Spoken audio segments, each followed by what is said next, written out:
And to that piece of lieutenant that's always on his podcast, bashing us, him.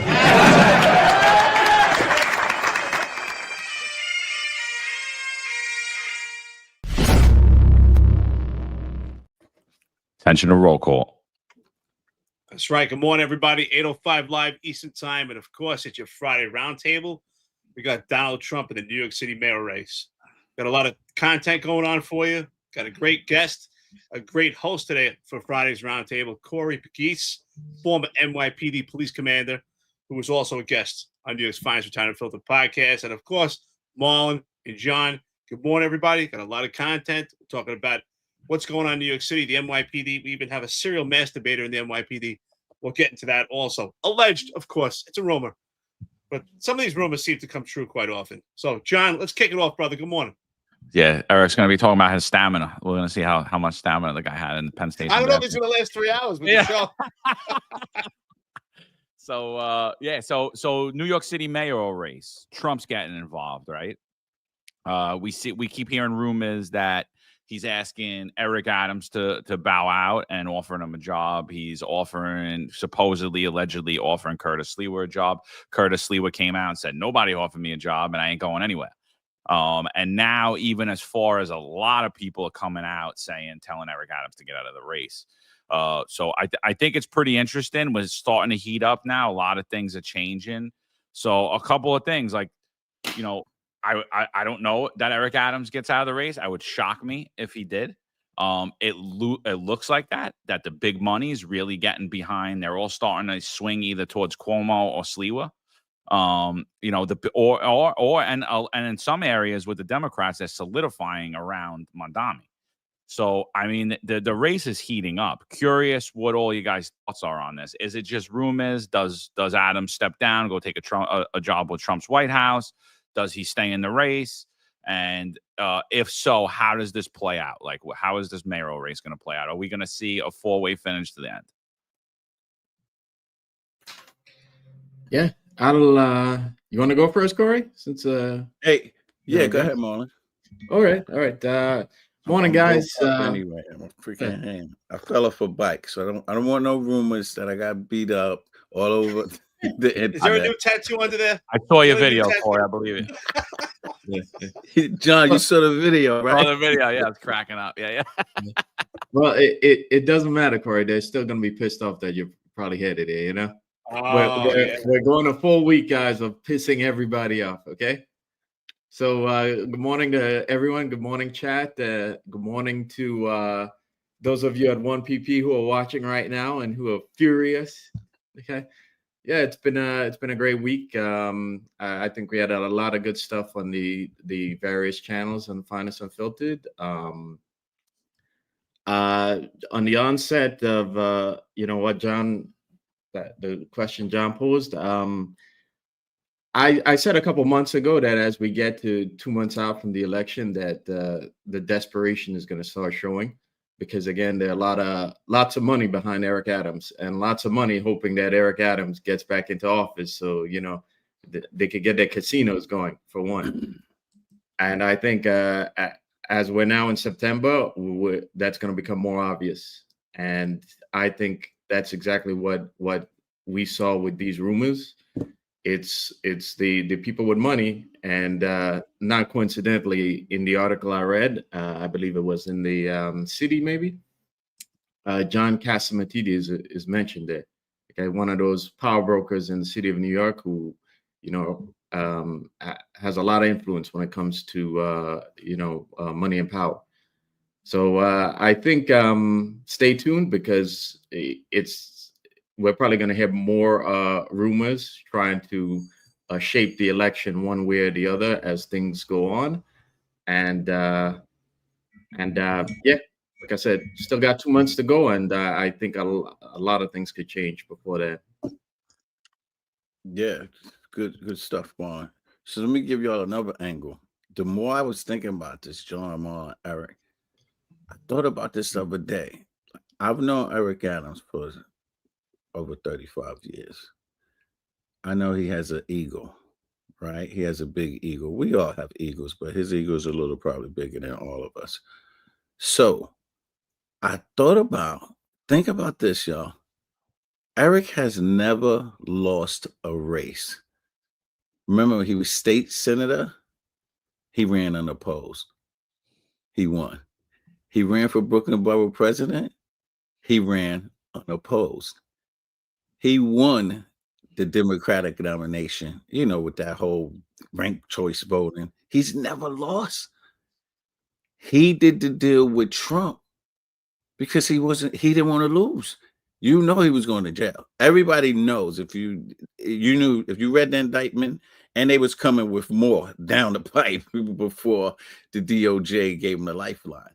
He doesn't like to lose. So the more I'm looking at this, I'm saying, I really think he's going to step down because the last thing he wants in his legacy is to run and lose.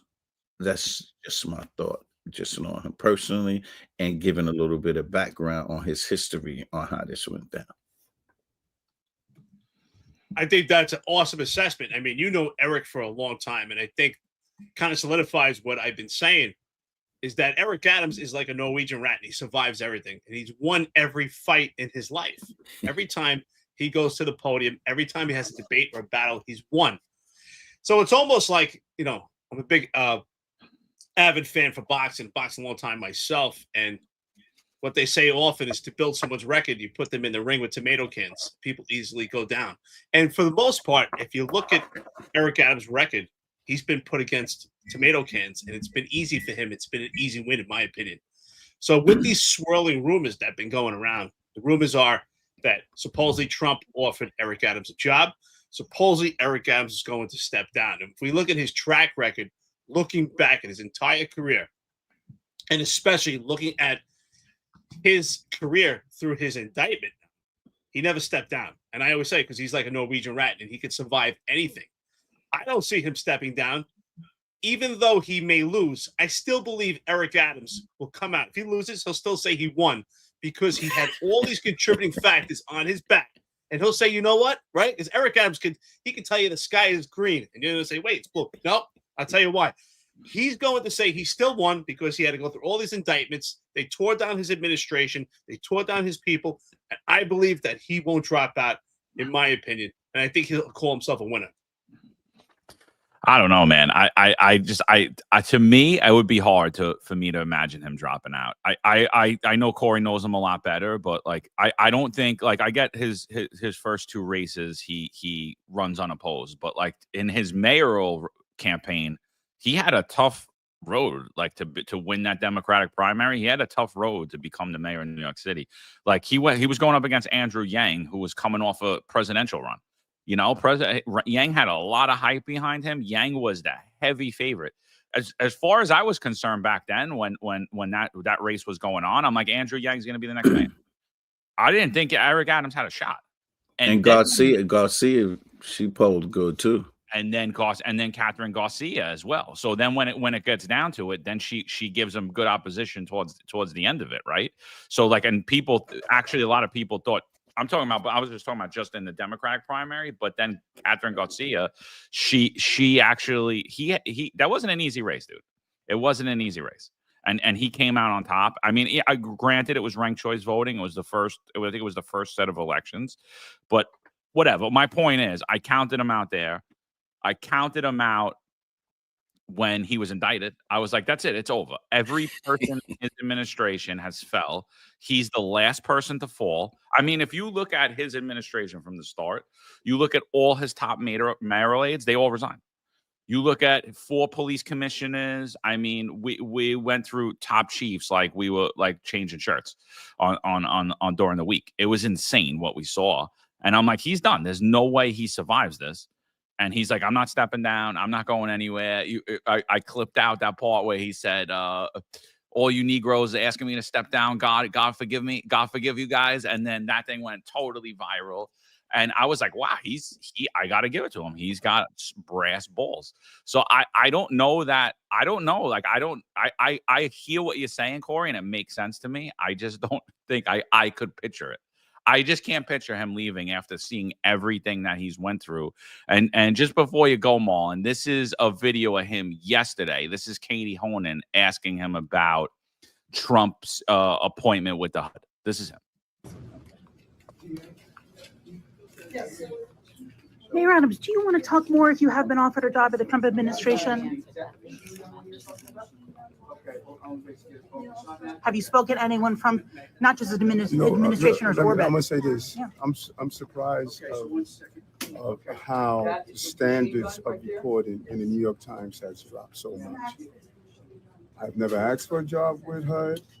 I've never been promised a job with HUD. I have not communicated with the president. What I must do is what I've always have said. Stay focused. Don't be distracted by all the sensationalism. Run our city, keep it safe, and run for re-election. But when they approach What do you think, Corey? You know him. Is he full of shit? Because there's just one thing with this whole thing. He never says that I didn't speak with Trump's camp. He never says I wasn't offered a job. He puts it directly. I didn't speak to Trump. I didn't speak to anyone at HUD, and Trump never offered me a job. What do you think? You're watching that. Well, I'm going to tell you this. It's payback time. If the president wants him to step down, he's like, listen, bruh, I took care of you. We're all pushing behind Cuomo. I need you to step down gracefully. I'm going to give you an ambassadorship. I'm going to give you something. But if Donald Trump mind is made up that he thinks the city will be run better with Cuomo, it's payback time. He gave him the biggest lifeline that anybody could give him. So one thing I know, and I think we all know, is Eric is really good with a mic in front of him. He actually taught me how to give sound bites. He's like, one soundbite, it could be 10 people in a press conference, but if you go up there and say the craziest shit ever, you're going to be on the front page of the news in the morning. You know, they can't put everybody comments there. But if you give one soundbite, I mean, I watched him yesterday morning. I don't know if y'all saw the Twitter on the first day of school with the cell phones and stuff. And he just got tired of the questions. He said, you know what? I'm sitting here at this press conference. What are we talking about? Cell phones. Nobody's asking about education. What are we doing for these kids in these schools? Like he's just so good in front of the mic. Meanwhile, you put out a press release saying that you're going to talk about the first day of school and cell phones. And then you get tired of the questions and you kind of threw it right back at the media. Like he's good with the mic. So whenever I hear him speak about any of this stuff, I'm not buying it because, hey, he got the deal when he kept saying he wasn't getting the deal, right? He's not doing anything with DOJ. He got the deal. I'll give him that. You know what? It reminds me of the movie The Departed. He's like, give me a tuba. And, I could create some art out of it. And he is an artist with the microphone. There's no doubt about it. He's a master manipulator, and he can deflect any question, which he does. And he does it in such a charismatic and impressive way. And he actually gets people off their guardrails and not paying attention. I just find it, I think you brought up a great point. Because right now, when you owe favors, people have leverage on you. But I just can't imagine Eric Adams after this road that he's been through. It's like Shawshank Redemption. He's been crawling through shit with his indictment and like John said, with all the resignations from his administration. For him to step down at this point, this would be my guess. Obviously, it's only speculation. If Eric Adams is in it to lose, I don't think he wants to step down. I can only imagine him telling Donald Trump, you know what? I'll just play the game as if I'm going to win, but throw in the towel. That's the only thing I can think. But I can't imagine him stepping down. It'd be hard to see, especially throughout this entire tenure, the entire time we've been podcasting. It's like, do you think Eric Adams is going to step down? Do you think Kathy Holder's going to move him? And nothing came to fruition. So he is a Norwegian rat, and with that microphone, he is Bob Ross. He's an artist. Maul, what do you think about Bill Ackman, huge Trump donor, who was behind Eric Adams only 2 months ago, telling everybody else to jump out of the race? Now he turns around, he tweets out, it's time for Eric Adams to get out. What do you think that signals to you? Well, to Corey's point, So about a week or two ago, I mentioned online that there's a rumor that Trump wants to cut SNAP benefits, and he wants to make additional cuts to entitlements, and he's going to target HUD, right?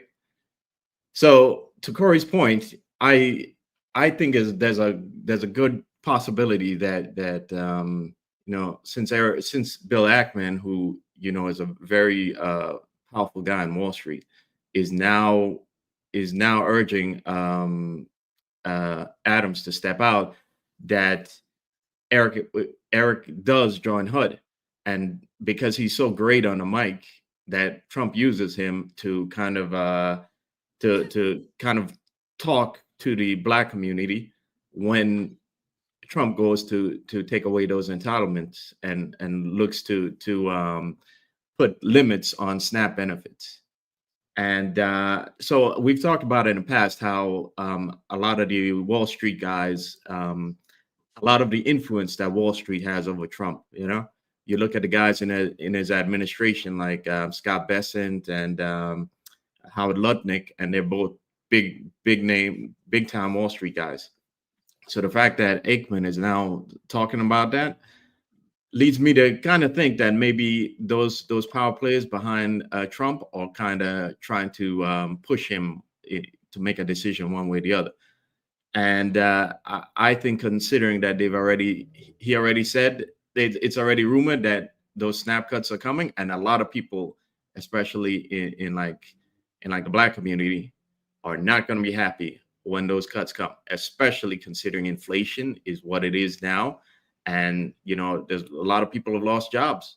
So I think what might be a possibility is Eric Adams does go to HUD, and Eric Adams is used as kind of like a mouthpiece of the administration, because again, he's very good at it. So. Yeah, again. So John said it earlier, Cat and Mysterious, super billionaire, Bill Ackman, heavy money guy. They're all behind Cuomo. It's starting to shape up. I'm telling you. I was just thinking about this, John, yesterday. I was like, hold up, Eric ain't stepping down. And then I said, all of this stuff, and he did the deal. They gotta be, if the Trump world wants him to step down, it's no way that he could say no. Could they open? They could reopen that case, I think, right? The federal case? No, they can't. They without closed prejudice. it. However, Bragg could charge him. Well, Bragg could charge him without the feds. He could charge him. If Bragg had something on him, I think by now, the way he doing my girl Ingrid, like, damn, I think Bragg would have got him by now.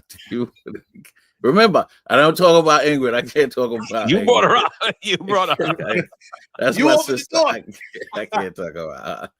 But I think if Bragg, that's what I was sitting wondering. Like, Inspector General started that case with Turkey, right? It started in the city. Yep. So I don't. So I don't understand, like, why the Manhattan DA didn't have anything. And I'm not advocating for this man to go to jail. So let's be very clear. I've known him for a very long time. I don't want anybody going to jail, except for murderers, rapists, robbers. He took a trip to Turkey. What's the worst thing? I just want him out of office. I'm just ABE. Anybody but Eric. I couldn't get the T-shirt made quick enough, y'all. I was gonna have the ABE T-shirt on next roundtable. If y'all invite, if I get a chance to come again, I have on my ABE shirt. Anytime. They're killing me on, like, y'all don't even understand the friends that I have that murder me online about DMs and stuff about Eric. And I'm saying my position is it's never been personal. None of this is personal. The facts are, it's been a shitty administration from day one. We got 5 deputy mayors resign. You got a clueless deputy mayor of public safety who claimed the fame was just driving freaky Jeff Madry around. That we got the Madry scandal. You got all of this stuff going on, and why people would think that it's personal. It's not personal. All you gotta do is look at the facts. What other mayor would you want represent you. And then, we got comments with him saying, at 1 o'clock in the morning, you could catch me in the barbershop smoking cigars and drinking Hennessy. Are you freaking kidding me? Like, stop, man. This is not personal. This is based on his track record. Obviously, he wasn't ready for the job, not executive level. But we know that he was only a captain for probably about 8 months before he resigned and went into politics. I mean, he was a duty captain probably a few times. He never, commanded like a command like I had the 6-7 PSA 2 big houses. He never did that. And then you throw him into this mammoth job and you want him to like magically control, being a commander or leader in the policing, you got to command the 3 C's, cops, community, and crime, and not in any particular order. But you got to have some experience in doing that stuff, I love him, but he's a failed leader as a mayor, especially the mayor of New York City. He failed miserably. So interesting, Corey. John, I just want to respond to this. I didn't get a chance to respond to this one before you go. I just want to say that Stephen S. left a great comment here. He said the donor class wants a sellout that they can buy. Slee will not sell out and can't be bought. The 3-card Monty will sell out. I just want to say, in response to your question about Bill Ackman, even though we're talking about billionaires here and there's so many special interests behind it, I think that we could be seeing donor fatigue where they see that their money is not really going somewhere behind Eric Adams at this point if he's not the front horse in this race that maybe Cuomo is. Because obviously, right, Marlon, you say it all the time about real estate, getting these contracts done, they're going to need a horse that's going to win. And it might not be Eric Adams. So getting behind Cuomo might actually get that buck paid for. So, Stephen, I think it's a great comment. And, that's where we're at. So, John, thanks, brother. No worries. What the hell was I going to say? Oh, all right. So, Corey, I caught a couple of clips of you and Jumaane Williams. I didn't get to see the whole show. I'm going to watch it probably later today when I'm working out. I'll listen to it. But I thought it was interesting, right? Because, a lot of people make very big differences between Jumaane and Eric Adams. But I remember a time when they were like this. I remember a time when everything that Jumaane Williams or Eric Adams was calling for, they were co-opting everything. They were patting each other on the back. And I don't agree with Jumaane on a lot of things. I don't. But like one thing that he said that I was like, that's pretty interesting. And I saw in one of the clips you put out, he said the one thing that we thought Eric Adams would be good at is public safety. And he's failed miserably. Now, my definition of public safety and Jumaane Williams' definition of public safety always definitely we're on opposite ends. But I think everyone around there is agreeing that one, for the more progressive-minded people, they're not happy with who Eric Adams became, right? Because he said it was going to be somebody else. And then for like people like myself, more conservative-minded, I'm like, I don't think that he's done a great job. I think that everything that he railed against 20 years prior, he became worse than, and so I'm like, because I did agree on a lot of things when we talked about the numbers game and the bad stops. I agreed with a lot of stuff he was talking about. I didn't necessarily agree with the racism aspect of it being in New York City. But I definitely agreed with him that there was some stuff that the police department was doing that needed to be cleaned up. But then he comes in and I think he just doubles down on it. Like he doubles down on failure. Everything he said that was bad. I mean, when you look at the bad stops now, the unconstitutional stops now, as opposed to when he was pushing back at it, they're up tremendously. I mean, it's almost like every stop's a bad stop. We got untrained cops running around like cowboys. And I don't think it's having a really good effect on public safety in New York City. I mean, we're seeing people shot every day and we're being told that the numbers are historic and the crime's down. And I don't believe any of it. Nobody believes any of it. And so like, I'm just curious, like, what you guys think about his public safety stance. Like, do you agree with Jumaane Williams that like he failed miserably on when it comes to public safety? So I think what you said, John, you brought up a great point. Conservatives, moderates, progressives, none of them are happy. None of them are happy with public safety. I think we all agree. We want to be able to work, live, and play in a place that's pretty much safe. As far as the number of games go, but thanks for the plug. Corey's Corner is debuting an interview with Jamani Williams on Tuesday at 7 a.m. Every Tuesday morning at 7 a.m. I'll be dropping a new interview. I got Chancellor Banks coming on. I got a couple of people coming on, and y'all got to get the Chancellor on here also. Speak about education. The numbers game. Remember, I was in the numbers game as a commander. I'm not convinced that the numbers are lying. What I'm saying is the police department has to somehow, and the mayor, stop saying we're as safe as ever and people are getting shot in my community. The only thing I'm saying, and John, I don't know if you saw the interview, I said, I'm giving $5,000 of free advice to you guys. The mayor, the police commissioner, this is a statement I want you to put up.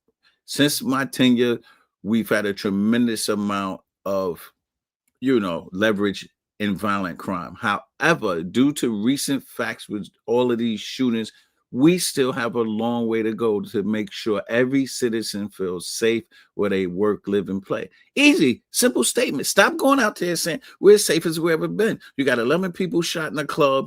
You got 5 people shot in a basketball court. You got 4 people shot within an 8-hour span in the Bronx. You got 69-year-old lady walking with a walker that got shot. So it's not about the numbers. It's about the perception and the feel. We all know. I was out there in the 90s where it was like the OK Corral, people was getting shot and all over the place. We already know that. It's not like that no more. We can agree that it's not like it used to be, but people are getting shot every day. Every single day, people get shot, and you still standing in front of camera saying, "Oh, we're touting numbers." I don't care about numbers when my grandmother got shot in the head walking down the street. It's a problem. So they have to fix it, and I don't think that they have a publicist. I don't think they have a publicist that could. Or they're not listening to the publicists, because the message they're sending and the reality and the perception of what people are feeling in the street, John, Eric, and Marlon, it's a gap. It's a yay wide gap. Oh, look at Patrick Donahue. You taking shots at me. You see that? No, well, it's a good question, though. He wants to know is. what happened between you and Eric the night Adams won. He says Corey released a video. You were popping bottles celebrating. I was popping a few bottles. We was at the Marriott Hotel. It was a victorious night. A friend of mine for over 30 years just became the mayor of the most important city in the world. I threw at least 6 fundraisers for him, 2 at my house, 2 or 3 at my house. I was a big supporter. So when people ask me what happened to you and Eric, look, they should be asking me, why have I waited 3 years and 8 months before I even open my mouth? I've been giving this guy lifelines like he's my friend. So after the first scandal, it's like, damn. After the Jeff Mandry, damn, like how much I can't take no more. So at the end of the line, it's not about being friend. I'm not getting on the ship with a friend, and I know that we gonna hit an iceberg, and I'm gonna stay there, and we're gonna sink. That's not gonna happen. He has eroded all faith and trust from his leadership style, ability, and his appointments, and how he's running the city of New York. Most importantly, is we're experts in law enforcement. And so it's pitiful what he has done to the New York City Police Department, which we all love. At least I love it. My daughter's a sergeant, my nephew's a squad sergeant. I have numerous friends and, a lot of, lifelong friends, and he's ruined it. And to think that he was a cop, like you said, the public advocate, Jamani said, like public safety, we would thought he got that, put that in the bag, that's over. Let's deal with education. We need to help him on education, economics. He screwed the thing that he was supposed to know the best. And so there was no point where he did something. Well, I can't lie. The Terrell Anderson thing took me over the edge, John, Eric. I told y'all that. The Terrell Anderson thing took me way over the edge, how they tried to railroad this young inspector and make it seem like he was doing something that he wasn't supposed to do and everybody else was doing. And I watched, and, I was in 100 Blacks in Law Enforcement with Eric way back in the 90s. And I'm saying, if you was in 100 Blacks back in the 90s, you saw this young Black inspector being railroaded, what you think Eric would have been doing? He would have been the first mouth out there. Ray Kelly, how you allowing this to happen? Bill Bratton, how you allowing this to happen? So it's like, I understand. Now I have people with 100 black, they freaking killing me, calling my phone. I told, matter of fact, if y'all watching, don't call my phone no more. Don't call my phone. I'm hanging up on all of y'all. Because they just want to go on the ship and die with him because of what he was doing supposedly 30 years ago. I'm not doing it. I understand people evolve and change, but to do a 180 he didn't do a 360 and come back to what he was. He did a 180, which is like a total opposite. And I respect him for that. That's fine. If that's your position, but I don't have to buy it. Like, I don't have to buy that you changed and morphed into this person that you don't even know what the hell is going on in the police department. You got 4 police commissioners and 3. The easiest thing that he could do is run the police department, and he knows all the executives there for the most part. I believe. Like, how do you screw that up? So I don't know, Donahue, if I answered your question, but it wasn't one thing. The Terrell Anderson tipped me over the edge, but it was the scandals, the Jeff Madry, the John Shell, the Cash Doherty. It's like, I can't imagine being in a police department. Some of my friends are chiefs, white, black, Asian. I'm saying, do you say yes, sir, to Cash?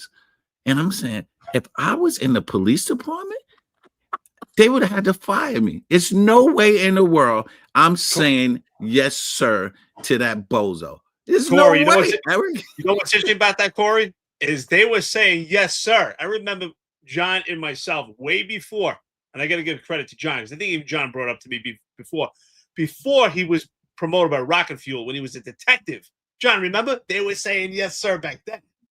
Back then when he was a detective. Am I right, John? He was. Oh yeah, no, I know chiefs that would fold if he called them.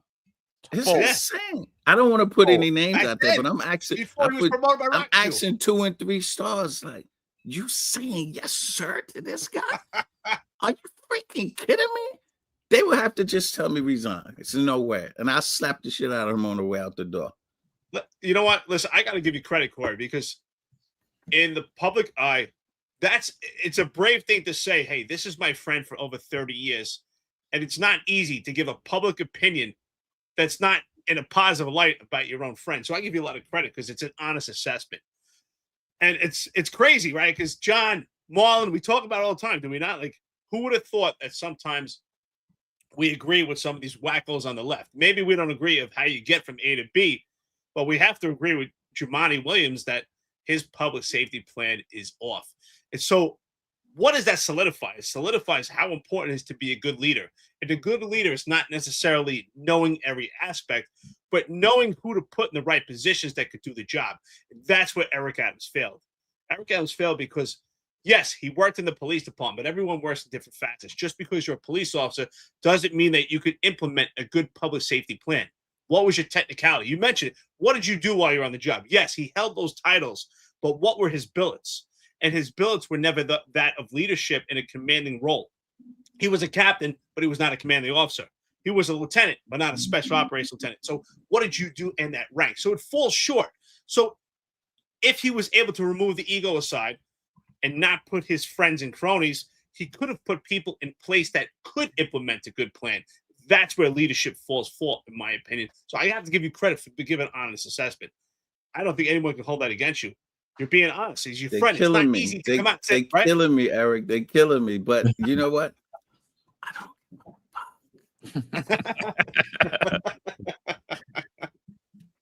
Yeah.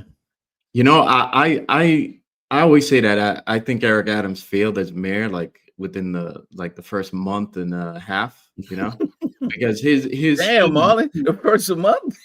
No, I'm serious. If your whole platform is public safety, I used to be a captain, NYPD captain. I'm gonna make sure your city is safe. I have the experience, the leadership experience, and then within the first month and a half, you get rid of like hundreds of cops. Really, I mean, thousands. You don't think that's Like gonna come back to you in the future? Think of it. Your law, the NYPD already had like a recruiting problem, has already had attrition problems throughout the years, you know, and here you are shooting yourself in the foot by getting rid of hundreds of more cops.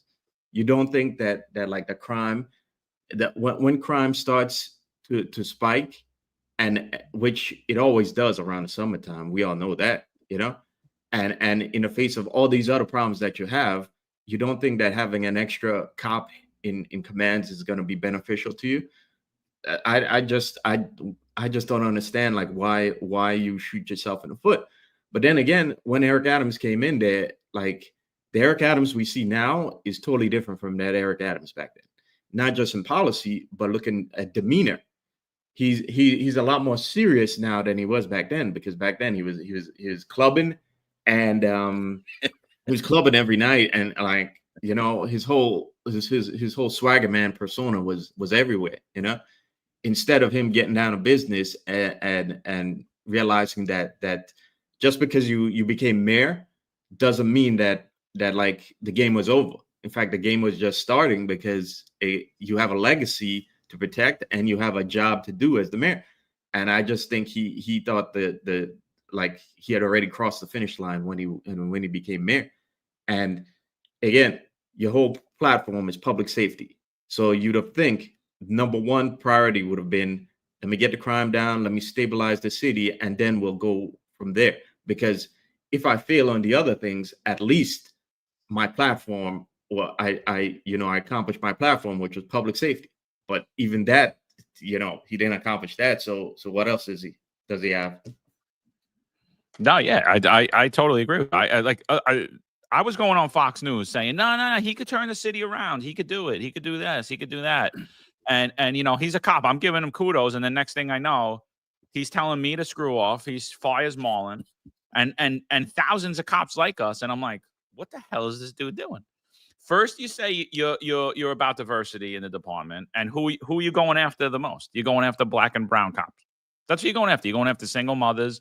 You're putting their back against the wall. You want a paycheck. You want health benefits. Yeah, you're going to put this in your body. He Harvey Weinstein's basically the entire city, even private corporations. And then when you look at it, with corrections, right? The corrections bosses, kudos to you, whoever was running corrections at the time. I know Serena Townsend and them don't like him. Guy that's in charge of DCAS now. I can't think of his name. That's my boy, Louis. Yeah.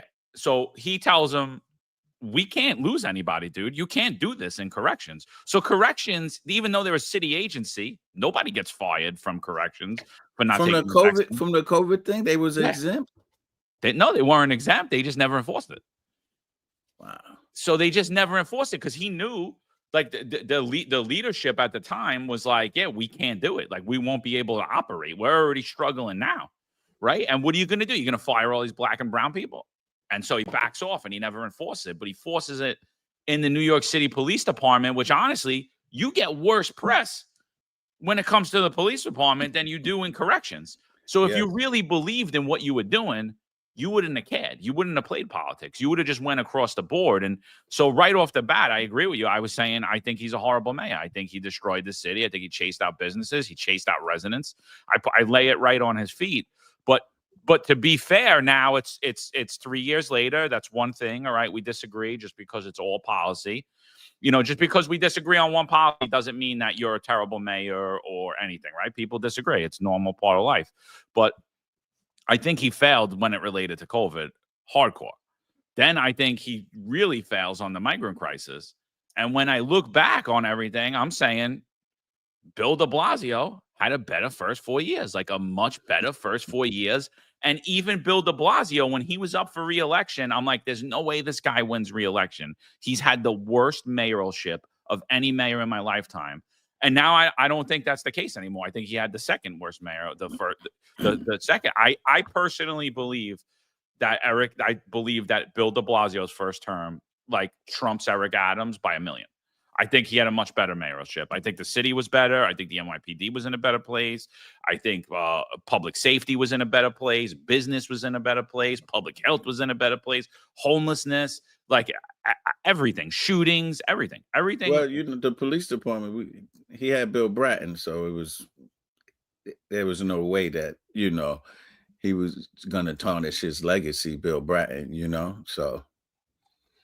Yeah. And this guy came with a detective from one of the smaller police departments out here to run the mammoth NYPD, and then expect that we was going to have all these changes. Nice lady, but way, way over her head. So, you know, that's the difference, John. And Eric, you just said it about the appointments and leadership positions. De Blasio appoints Bill Bratton, one of the co-creators of the CompStat, Jack Maples. Eric Adams appoints chief of detectives, and who had 400 people working under her in Nassau County, and then now you put her over 37,000 plus 15 with civilians. Like, it didn't work, and then she didn't have the power and authority to do what she wanted to do. And that's to Marlon's point. Now I understand what you're saying, Marlon, in the first month and a half or whatever, Yeah. And not only that, Corey, but with the migrants, so you lower the manpower in precincts, right? Every precinct commander would happily would appreciate having that extra body so he could move around and prevent grandma from getting shot in the head, But not only do you lower the manpower, right? We get all these migrants who are bringing third world crime to America and to New York City. So you shot yourself in the foot twice, and like I said, it was hubris on his part to think that, I'm the mayor now, I've already won, and now in a lot of ways he's facing the consequences of what he did back then, because it started a snowball that just kept getting bigger and bigger and rolling down the hill. And now they have no choice but to lie to us about crime and what's going on, because, they don't have the manpower to put in the precincts. My precinct alone, I've mentioned it before, the captain there lost 16, 17 guys at the start of the summertime. Think of it. Now it's my precinct, so I couldn't work there, but I'm sure if I lived somewhere else, he'd appreciate me being able to stand on a foot post somewhere in his command, and he doesn't have those people now. So it's just, to me, it's just poor policy that he is facing the consequences of, and actually, in a lot of ways, I actually feel sorry for him, because he had all the tools in the world to have been a successful mayor and to have a successful political career. Because like a lot of problems we had with Yang was he seemed out of touch and inauthentic. And Eric Adams, love him or hate him, is a native New Yorker, and he comes from a poor background. So this guy had all the tools to have been success, and everybody could get behind a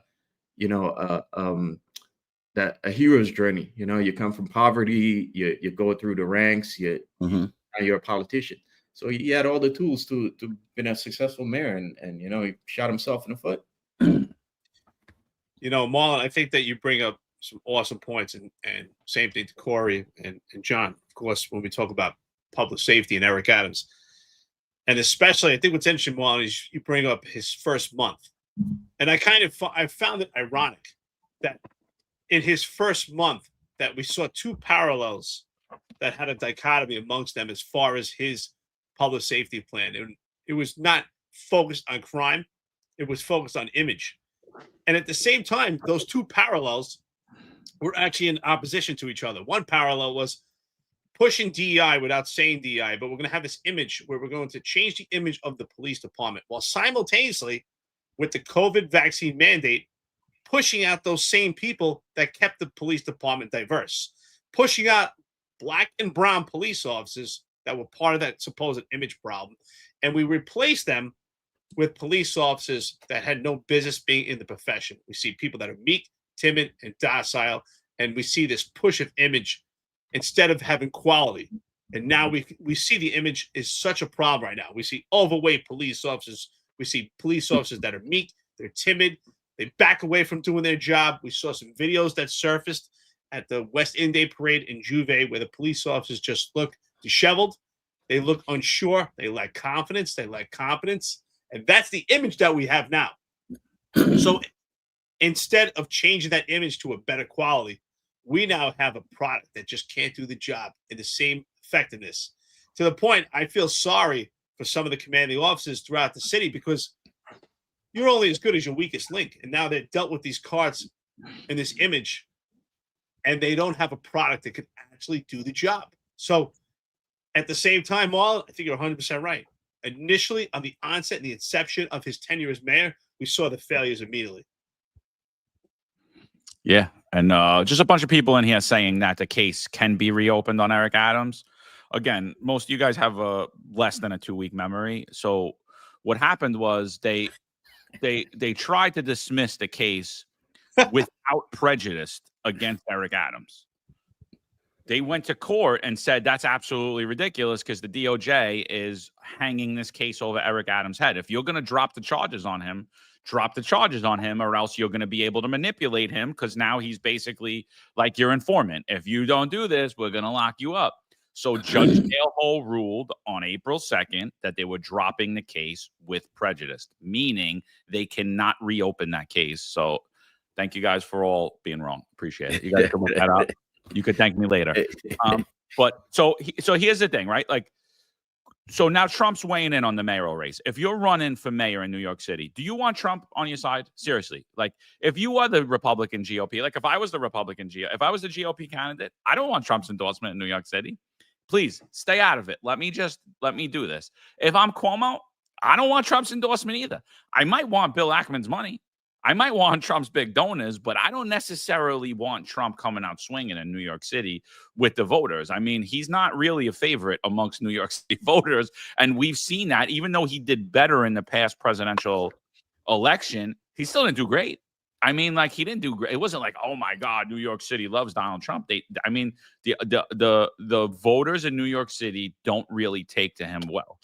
What do you think, Corey? Like, if you were running for mayor, do you think Trump's endorsement helps you, hurts you? Like in New York City? We know New York City is 8-2. And so for the record, so the people know, and I'm talking about Eric. I live in Long Island. I don't even have a freaking vote in New York City. So I'm not even saying something about Eric so that, so people don't vote for him. I don't care who y'all vote for. It doesn't even matter to me. But we know New York City is 8-1 Dems, like you said, John. It's an 8-1 Dem. So, you're trying to get votes. You definitely don't want him. He's a firecracker in New York. So, but if you watch, remember, Trump, that guy's gangster. He's not saying anything. He's sending his cronies out.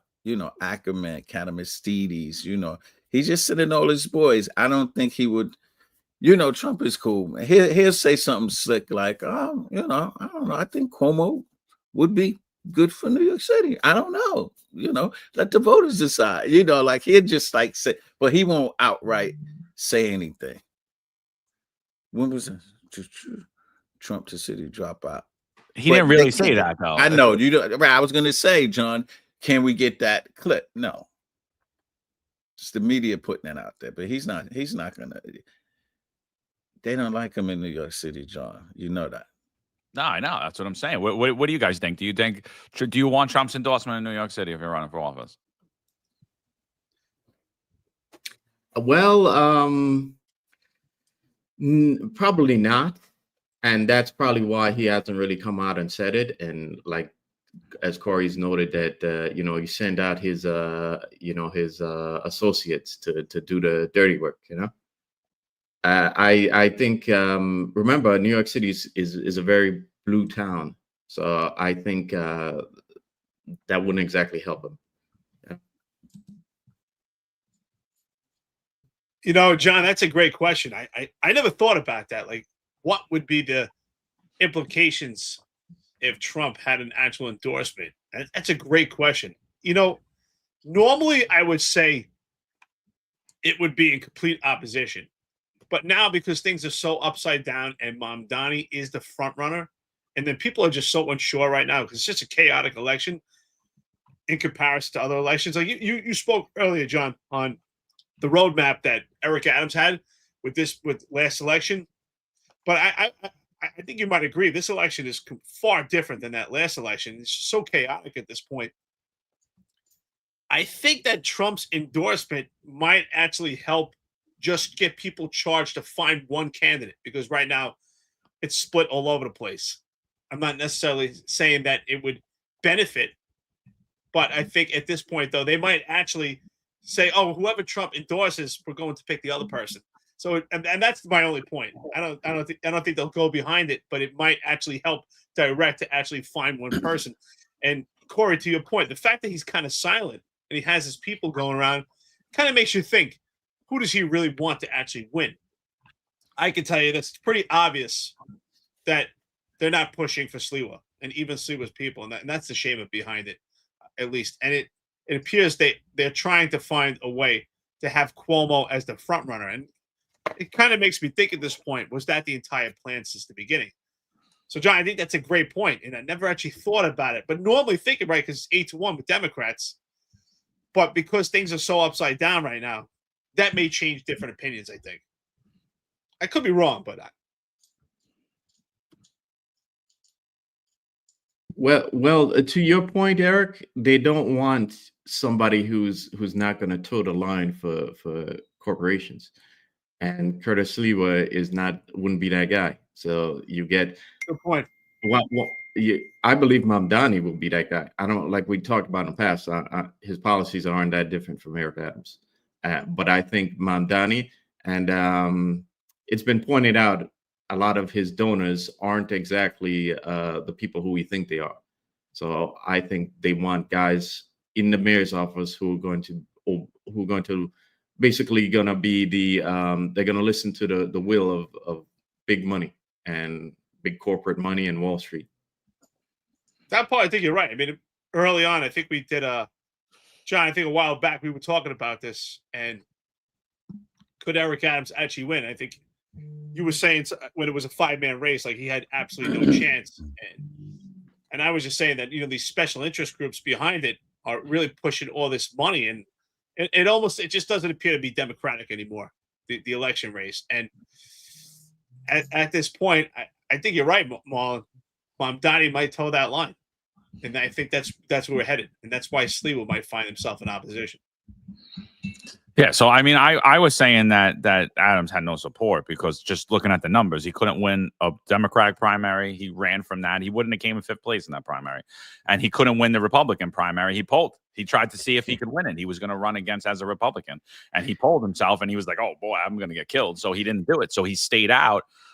So I was going just on votes, and you guys were saying, well, he still got the special interest. They could sway people. Yes. If you get voters out. Now he's lost that. And now he's really being desperate. Like, what do you guys think about this? This is an NYPD. I believe she's a sergeant. Now, she's not in uniform. So as any city employee, you're allowed to endorse somebody. But you're not allowed to endorse them in uniform, and you're not allowed to endorse them using your position. And clearly, I mean, he's desperate because he put this girl in a bad spot. Honestly, if this was any other candidate right now, this girl would be modified from the job right now. She would have got a gun taken. She would have got a talk to. I don't think she would be fired over it, but there'd be a price to pay for this. Listen to what he puts it. This is the mayor of New York City. He knows this better than anybody. He's in charge of the Conflicts of Interest Board. Well, listen to what she says here. I love my job as an NYPD sergeant, protecting the city I call home. But nothing would be more important than being a mother to my 6 children. Back in 2016, when a bigot shoved my then 16-year-old son and harassed me simply for being a proud Muslim New Yorker, I felt isolated and alone, but not for too long. That's when then Brooklyn Borough President Eric Adams reached out, stood by my side, called out the hate, and made it clear that neither I nor my community would ever be alone. And this is not only important because he's a police officer, it's important because no one should undergo that type of treatment if it's on the F train or if it's in Bay Ridge. Just as he has done many times before when our faith and community has come under attack. I'm a proud New Yorker, a proud sergeant of NYPD, and a prouder mother.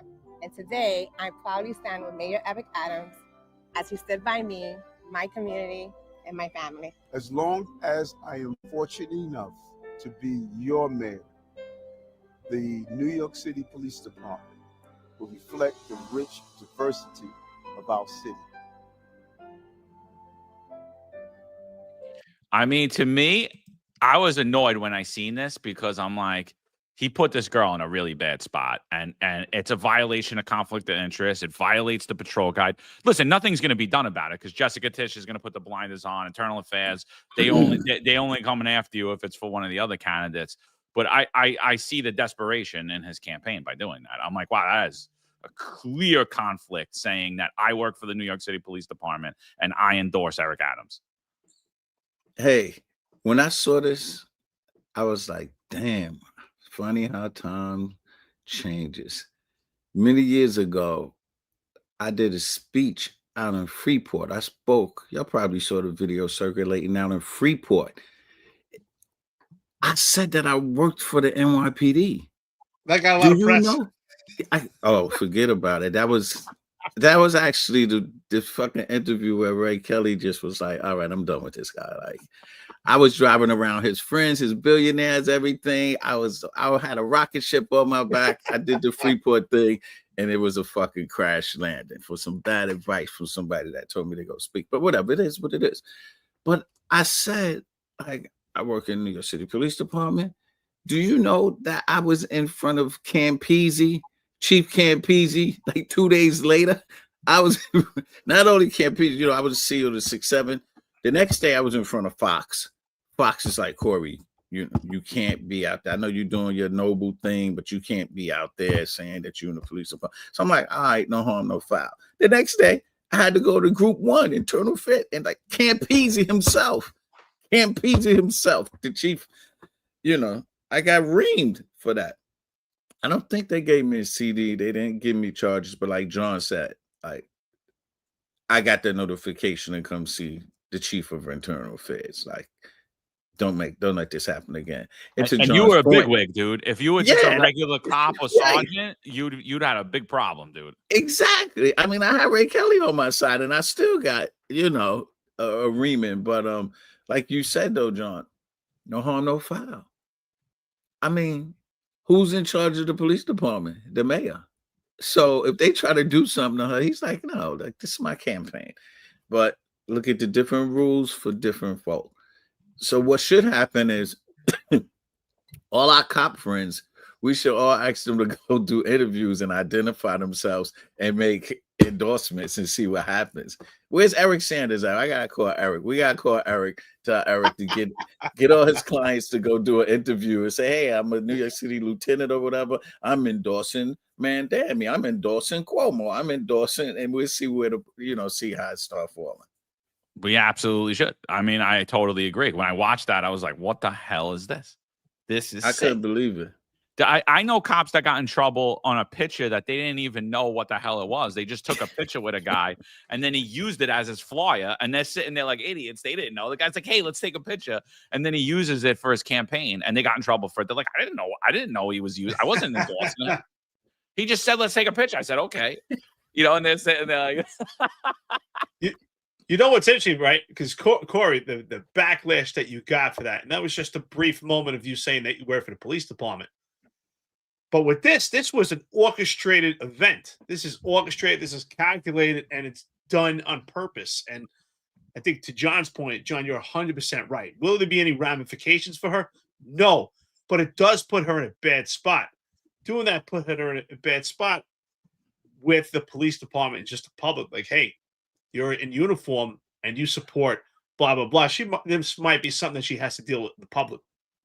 But at the same token, as what Corey said, rules for thee and not for me, at the same token, how are we even having this conversation when Kaz Daughtry, when he, not when he was deputy mayor, but when he was a commissioner with the police department, and while John Schell is still uniform, he's not police commissioner as far as I'm concerned, he's the chief of department, and chief of patrol, they were out electioneering, and they've been out electioneering more now than ever. And chief of department, as far as I'm concerned, you're still a uniformed police officer, and you're the one that's supposed to set the example. So this is a complete conflict of interest. But if there was any ramifications for her, why not ramifications for John Schell when he's out there electioneering for Eric Adams? And same thing for Kaz Daughtry. But it just shows how we've slipped into this role here in the NYPD. It doesn't have the same identity that it was. John, you say it often. I got to give you kudos to that. We were the best version of the police department. And maybe that was partly because of Campese back then, where internal affairs was not as selective as it is right now, because the Selective Affairs Bureau is not the same as it was when it was the Internal Affairs Bureau.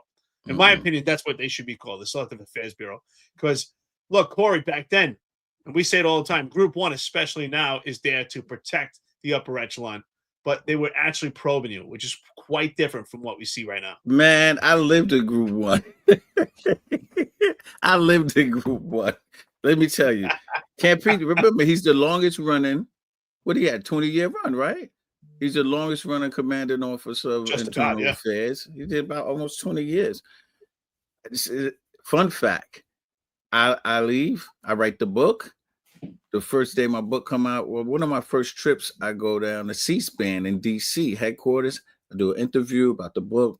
Nice interview. A week later, they call me. They say, hey, we got this thing where we have authors interview other authors. We want you to interview somebody. This guy named Campisi, he got a book coming out. I said, Chief Campisi? Say yes. So no, John, I do the interview. I like chomping at the bits. I got his book somewhere up here. He wrote a book. It's somewhere up here. But I get to interview. He walks in and I'm sitting there and I'm like, hey, John, how you doing? It's funny, but you know me, I don't keep no grudges. I kept it professional. We did the interview, but it was cool. funny. Cool. Yeah, but yeah, it's different now. But you got to admit, it was ran. It was different. No, I'm sorry to interrupt you, but it was such a different time. Your experience, which is why it was definitely the best version, and you're part of that version. You were a commander while John and I were out there running around. And same thing with Marlon. We saw a different impression of the police department. You know, back then, I don't know if it's the same thing as now, but I remember, and we could all probably agree on this, you could drop a $100 bill on the floor in any building in the police department and come back in 3 weeks from vacation, that $100 bill would still be there. I don't know if the same holds true right now. And that to me, that was just an indication of what the version of the police department was. And when I was a cop in the 114, you could come to work and you'll see somebody lock a staple nailed to the ceiling. And you're like, what the fuck? Because that cop did something that's over here. Like, or you'll see two lockers tilted over upside down and nobody would dare call inspections or internal affairs. They kept it in a locker room. I never forget coming into work and a freaking locker was drilled to the ceiling. I said, yo, these freaking cops are crazy. It's different now. You know, you can't even like curse at a cop. They call and say, oh, you discourteous remarks. Like, what are you talking about, man? We cops. That's civilians make complaints. We don't make complaints against each other. They all puss now. We policed each other. So what do you guys think about this? Rodney Harrison comes out. He says he's not qualified to endorse a mayoral candidate, which I totally disagree with. You know, anyone on this earth is qualified to endorse a mayoral candidate. We all got to vote in this country. But he says that he supports Mondani's public safety platform. I mean, I think clear indication of signaling that he's looking to be the next police commissioner if Mondani wins. What do you guys think about that? Man, well, y'all always bringing on. Go ahead, Marlon. No, you go. John and Eric, they like. I come on here, they bring all my friends up. So, I know you guys are neighbors. That's why we got. But not only that's that.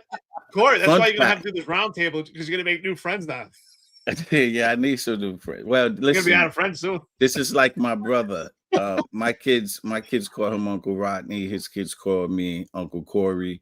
Fun fact, and you know I'm very transparent for the listeners. Me, Rodney, and Miguel Iglesias were all cops in the 114 precinct together. So long running, you know, his wife, mother, father, the whole everything. And let me just tell you this: all morning, this came out. I've been looking at interviews. You all know that I do commentary for Court TV as a guest host here and there. So I've been looking for all my commentary from years ago. I don't disagree with Rodney as far as bringing in trained psychological professionals to go to these jobs where unarmed, people in mental distress is. I've said that numerous times on television. And we don't disagree with you either. Right. And he did not say he agreed with the entire platform, if you notice, right? He did say that he brought out that one piece he said he agreed with.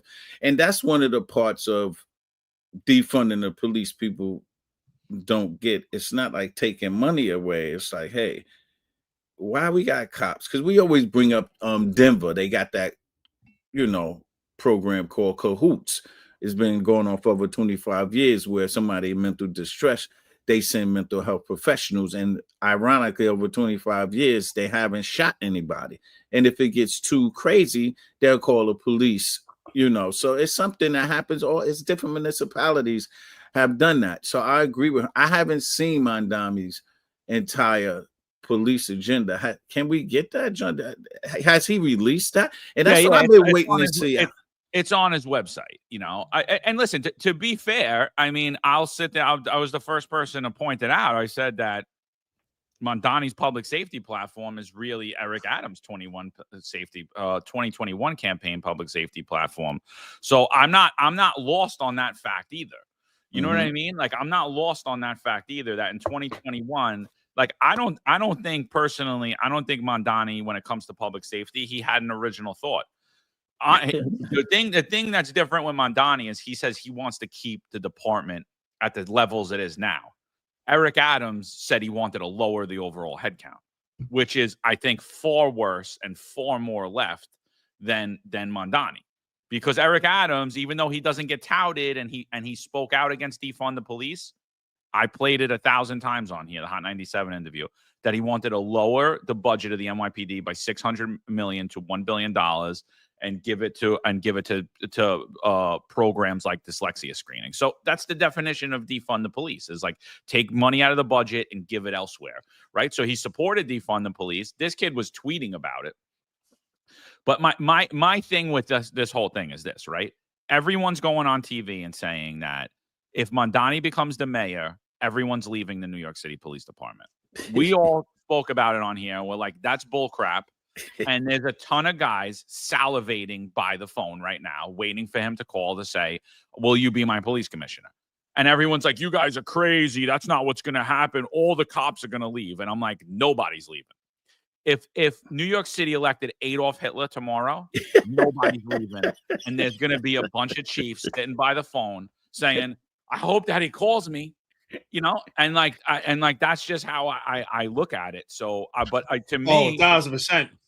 But to me, I would have never worked for Eric Adams or Bill de Blasio or Zohran Mondani, because I totally disagree with their stances on public safety. Now, when it comes to the mental illness, should we have social workers out there with armed men? Yeah, I totally agree with that. Why not alleviate some of the burden off of cops and some of the decision making off of the cops? And let me just say one more thing about Rodney Harrison. Just knowing him intimately, you have to understand, he walked away from Suffolk County after breaking one of the biggest cases in, New York history.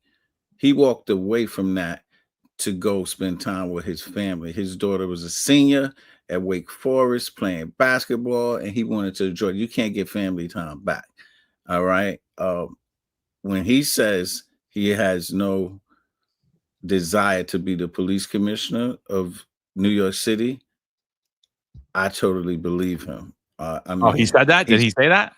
He said that. Yeah, he said that. I didn't know that. You got to go on his LinkedIn. Go on his LinkedIn. You see his full statement on his LinkedIn. So I believe it. I don't think that he has any desire to come back and deal with the nonsense. He's working in the private sector. He's doing well, playing golf, and he hits the freaking ball. Like we just played a little while ago. I'm like, damn, how you hit the ball so good, man? Is he a golf stories again? He got time on his hands. I can't play. Can't play. Killing me. No, I'm sorry, Kirk. Go ahead, Marlon. No, I was just gonna say, it's hard for me to kind of look at Rodney objectively anymore, because again, I was suspended for not taking the vax on the Rodney. And again, I think that's another strategic blunder. If you're a commander and if I'm him, I'm not getting rid of any of my guys, because I need more cops, not less. But prior to that, I always thought Rodney was a rising star, and I always thought that one day he was going to be police commissioner. In fact, I'm surprised Rodney isn't a commissioner somewhere else, And I'm a big believer in that. If you're a chief of department, certainly, or if you're a chief in the NYPD, you have to look the part, sound the part, and you have to ooze, intelligence. And Rodney certainly does all three of those. So it's kind of surprising to me that and kind of disappointing to me also that things played out the way they did, because again, I thought this guy was meant for bigger things. Now, to Rodney's, the policy towards sending out a psychologist to EDPs. I think that's one of those ideas that sounds great on paper, but in reality, what's going to happen is these psychologists they're going to be scared to go out, because we already have outreach units that when I was in Intel, we would call them and they would ask, when are you coming out there with us?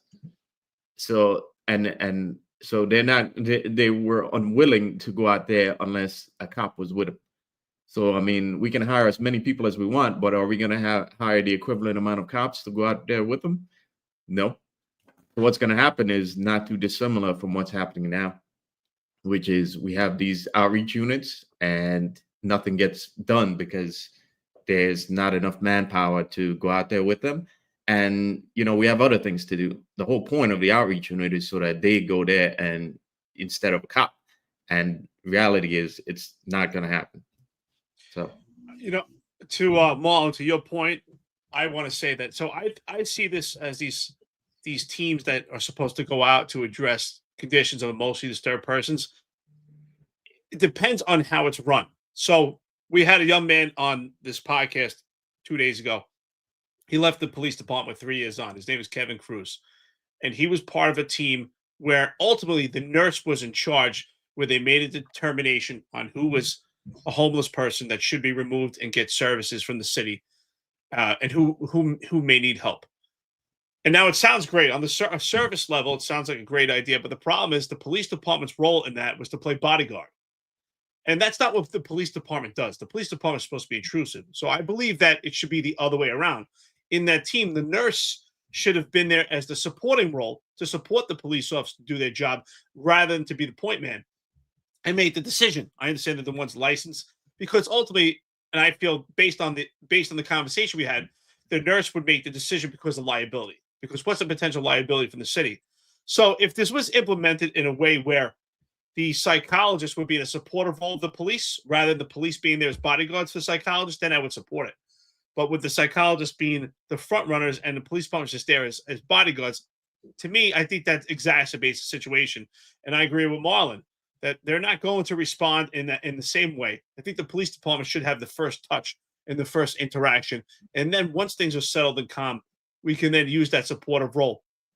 So I also want to say that while I do respect Rodney Harrison, I think that he's intelligent. I think he had a great career, but I do struggle with his position in the Daniel Pantaleo case. I think he could have been more supportive. He was in internal affairs at the time. And whether we agree with it or not, what happened with the Eric Garner case, I don't think that there was any malice there. And that's the problem. I think it was more of a training issue, and we need to get back to have better training. Our police officers deserve better training, and we need to put the right police officers in the right spots. It shouldn't have been Daniel Pantaleo and that team addressing Eric Garner with those loosies. You're sending your hunters to do a job, in the garden. And so for that, I think it's a problem. I think the police department failed on taking ownership as far as the leadership to say, and that's where they fail often. Rather than point blame at Daniel Pantaleo and make it an isolated incident, I think the upper management, the upper echelon, should have taken responsibility and ownership and said, clearly, we have an issue. How do we fix this so it doesn't happen again? Because is it Daniel Pantaleo, or is it the system? Is it the problem? Is it the training? And that's where I think it fell short. So while I do respect him, it's quite impressive, that case in Long Island. That's where it falls short. And as far as him not endorsing, he's a very intelligent man. He knows that he can, and he does have the expertise to endorse Mamdani or not. I think that, to me, is playing it safe. And that I have a problem. And that's why I like you so much, Corey, is because you're willing to be here in a position and not play it safe. And that's what we need from real leadership, is that you have to put yourself, you can't be Switzerland and where everyone loves you. You have to take sides sometimes. Man, Eric got the best freaking analogies. You hear that one? He's always pitching it out. I'll type it away. I should have been a salesman, right? That's always his thing. So, all right, what do you guys think about this? Eric Sanders puts this out yesterday. I'm sure all of you got this in a million different group chats and WhatsApp and all this other stuff. 2-tier discipline at one police plaza. Reports are circulating that a supervisor under Deputy Chief Robert W. O'Hare was caught by Amtrak police at Penn Station in public performing sexual acts, allegedly captured on body camera. If this had been a different officer, especially one without the right race, political ties, or rank, they'd likely be in cuffs under 245 public lewdness, Penal Law 195 official misconduct, and suspended on the spot. Instead, a quiet modification, no arrest, no suspension, and certainly no leak to the media. Meanwhile, O'Hare's own records speak volumes. Substantiated CCRB findings, discipline cases with no actions, over $1.5 million in lawsuit settlements tied to his name, a role in the infamous Schoolcraft case. Eric, we can't get this guy to, we can't get Eric to write any tweets about you because it's going to be worse. The amounts are going to be higher and the CCRBs are going to be higher. But so what do you... What do you guys think? I agree with most of what he's saying. Like what I don't agree with everything he's saying, but I agree with most of what he's saying. Like first, I don't know if the guy the rumored alleged act that was while the officer was on duty or while he was off duty, and I think that matters a lot. I think that's big. If he's on duty, I think suspended immediately without a doubt. But either way, I still think it's an arrestable situation. You know, it's an arrestable, summonsable situation. And I think that puts you in at least a modification. More than likely anybody's in a suspension. The color lines always blur with me. I'm finding it hard to believe on the Eric Adams administration, where we saw color being pushed ahead, right? We heard that the department has a great crime fighting profile, but a diversity problem, an image problem. I don't believe that disciplines going out based upon the color of your skin. I don't think it matters if you're black or white. I think it matters how close you are to the upper echelon and how useful they see you as. I'm not saying that the officer wasn't properly disciplined because he's white. And I wouldn't say it if he was black, because we got a fired officer here right now that has an immaculate record, and he got fired and he's black, right? So I'm not saying that either way, but I think that when we talk about discipline, where I always agree, it's arbitrary and capricious. They do one thing in one case, and then the next case is treated totally different depending upon who you know. And this is coming from a unit that they're going out and checking people's White Sox. And supposedly there's a dude in Penn Station blowing people and they're all masturbating each other. What do you guys think about all that? There's some freaky shit going on. That's what I think. This is freaky. God damn. But like you said, listen, that's a collar. That's a collar all day. I mean, Eric said it. Now, he said it wasn't leaked to the media. The media is looking at Eric's thing. I could promise you DCPI is getting calls every day, all day today, all last night about this case. So it will be out in the media, and Mama Tish is going to have to stand at the podium and try to speak and justify this, because listen, if in fact this happened, like John said, minimum, if he was in uniform, suspension on the spot. If it was an off-duty thing, modification, right? Modification, but it should be a collar.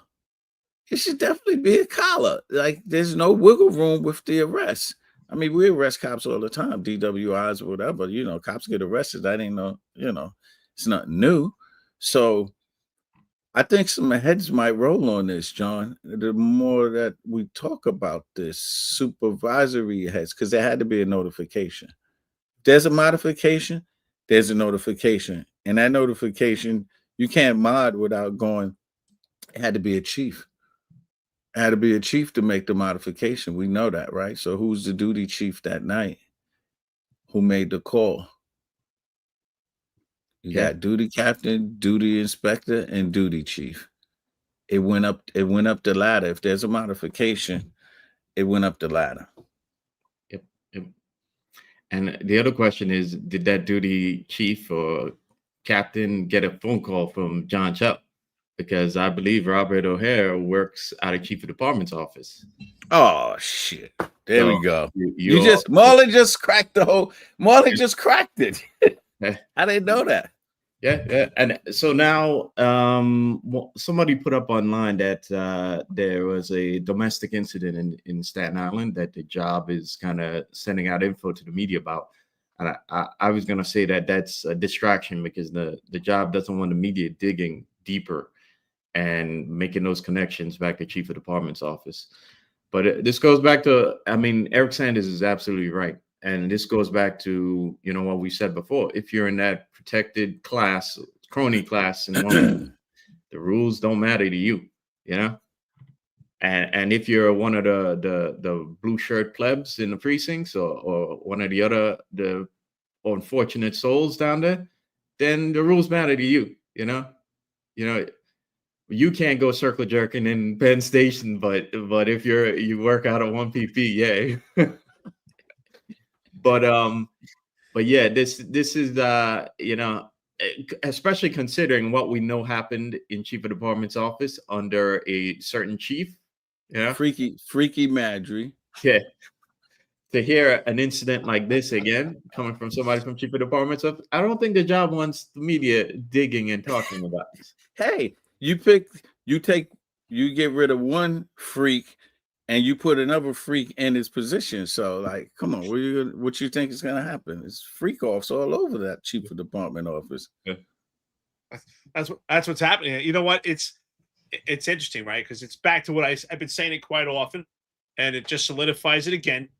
If you're general population, which is tier 3 of the NYPD, the rules apply to you. You're upper echelon, tier 1, the rules don't. And then tier 2, that's those that have ties by nepotism and cronyism. And based on what we heard, it's alleged that this alleged serial masturbator has ties to O'Hare, which has ties to the chief of department, which again shows the line of nepotism and cronyism. And if this actually did happen, the rules did not apply. If this was in any other case, even if it was off duty, based because the sexual deviance of it, based on the public opinion, right? We always learn, especially our time in the NYPD, that if you embarrass the patch, they would embarrass you. So this obviously would embarrass the patch, and there would be 100% there would be a suspension because of just the fact that another police department was involved. Allegedly, the Amtrak was involved. So because the police department was embarrassed, we would see, and especially what's going on right now, as Marlon said, right? You got freakiness going on in one police plaza. Do they need any more indecent exposure? Literally indecent exposure. So I don't know. Maybe these guys been on Grindr, but I tell you what, O'Hare, if these allegations are right, maybe you should stop looking for white socks and look at what's going on in your own office. Clearly, there's a problem. And there's a problem. Look, time and time again, we see a problem with selections of people working at one police plaza that have a problem with sexual deviancy. We need to clean out that entire building. So here we go. Again, if anyone wants to argue with me, I've been saying every active chief is compromised. There you go. If these allegations are true, add O'Hare to that list. Another one. So listen, I think that the thing for me, again, it's a rumor, so I don't know how true it is, how true it isn't. But if the rumor's true that it's O'Hare's right-hand guy, like his main dude, I'm sorry, but I'm gonna raise my eyebrow at you, Inspector O'Hare. Like, what are you doing, bro? What are you up to? Because I'm sorry. Like, I know working with people, how you get close to people. You know what I mean? You know everything about that person. You know their flaws. You know their political beliefs. You know their family situation. You know who their goom is if they got one. Mm-hmm. You know everything. You can't tell me you don't know that. And then so if that's your right hand guy, how many times you been to Penn Station? Okay, and if I may, John. Before I got into Intel, right? The inspector who my name was recommended to, he's now the chief. So shout out to him if he's watching. He told me that basically if I embarrass myself, I'm reflecting on him, Mhm. right? So if you're Chief O'Hare's right-hand man, you got to think, if you do something stupid, right, that comes back to him. So if you do something stupid, he's going to toss you to the wolves, because again, you're a reflection upon him. And what we're seeing in this case is that sergeant is being protected. So you really have to wonder, what's happening here? Why would anybody want this embarrassment coming back to them if you're a leader, and if you're in that position? Shout out Well, to like- Michael M in the chat, by the way. He says, right hand man, he might have been a lefty. So I don't know. I tell you what, I'm going to stay out of that station. John, do you know what station it is? I don't know what station it is. So we got to find out so I know not to go there. I don't know, but if you catch me, I don't care what your sexual preference is, but if you're in the bathroom in a dirty Penn Station bathroom with 2 guys, 2 girls, there's something wrong with you. Seek help. Like there's something wrong with you in the dirty Penn State. You ever been to Penn State? Like Penn Station? Oh, that's nasty. Gross. It's disgusting. Like, you know what I mean? Like, what do you do? Like, you ain't like, if you're making decent money, you get a hotel room. Like, what the hell's gonna happen in here?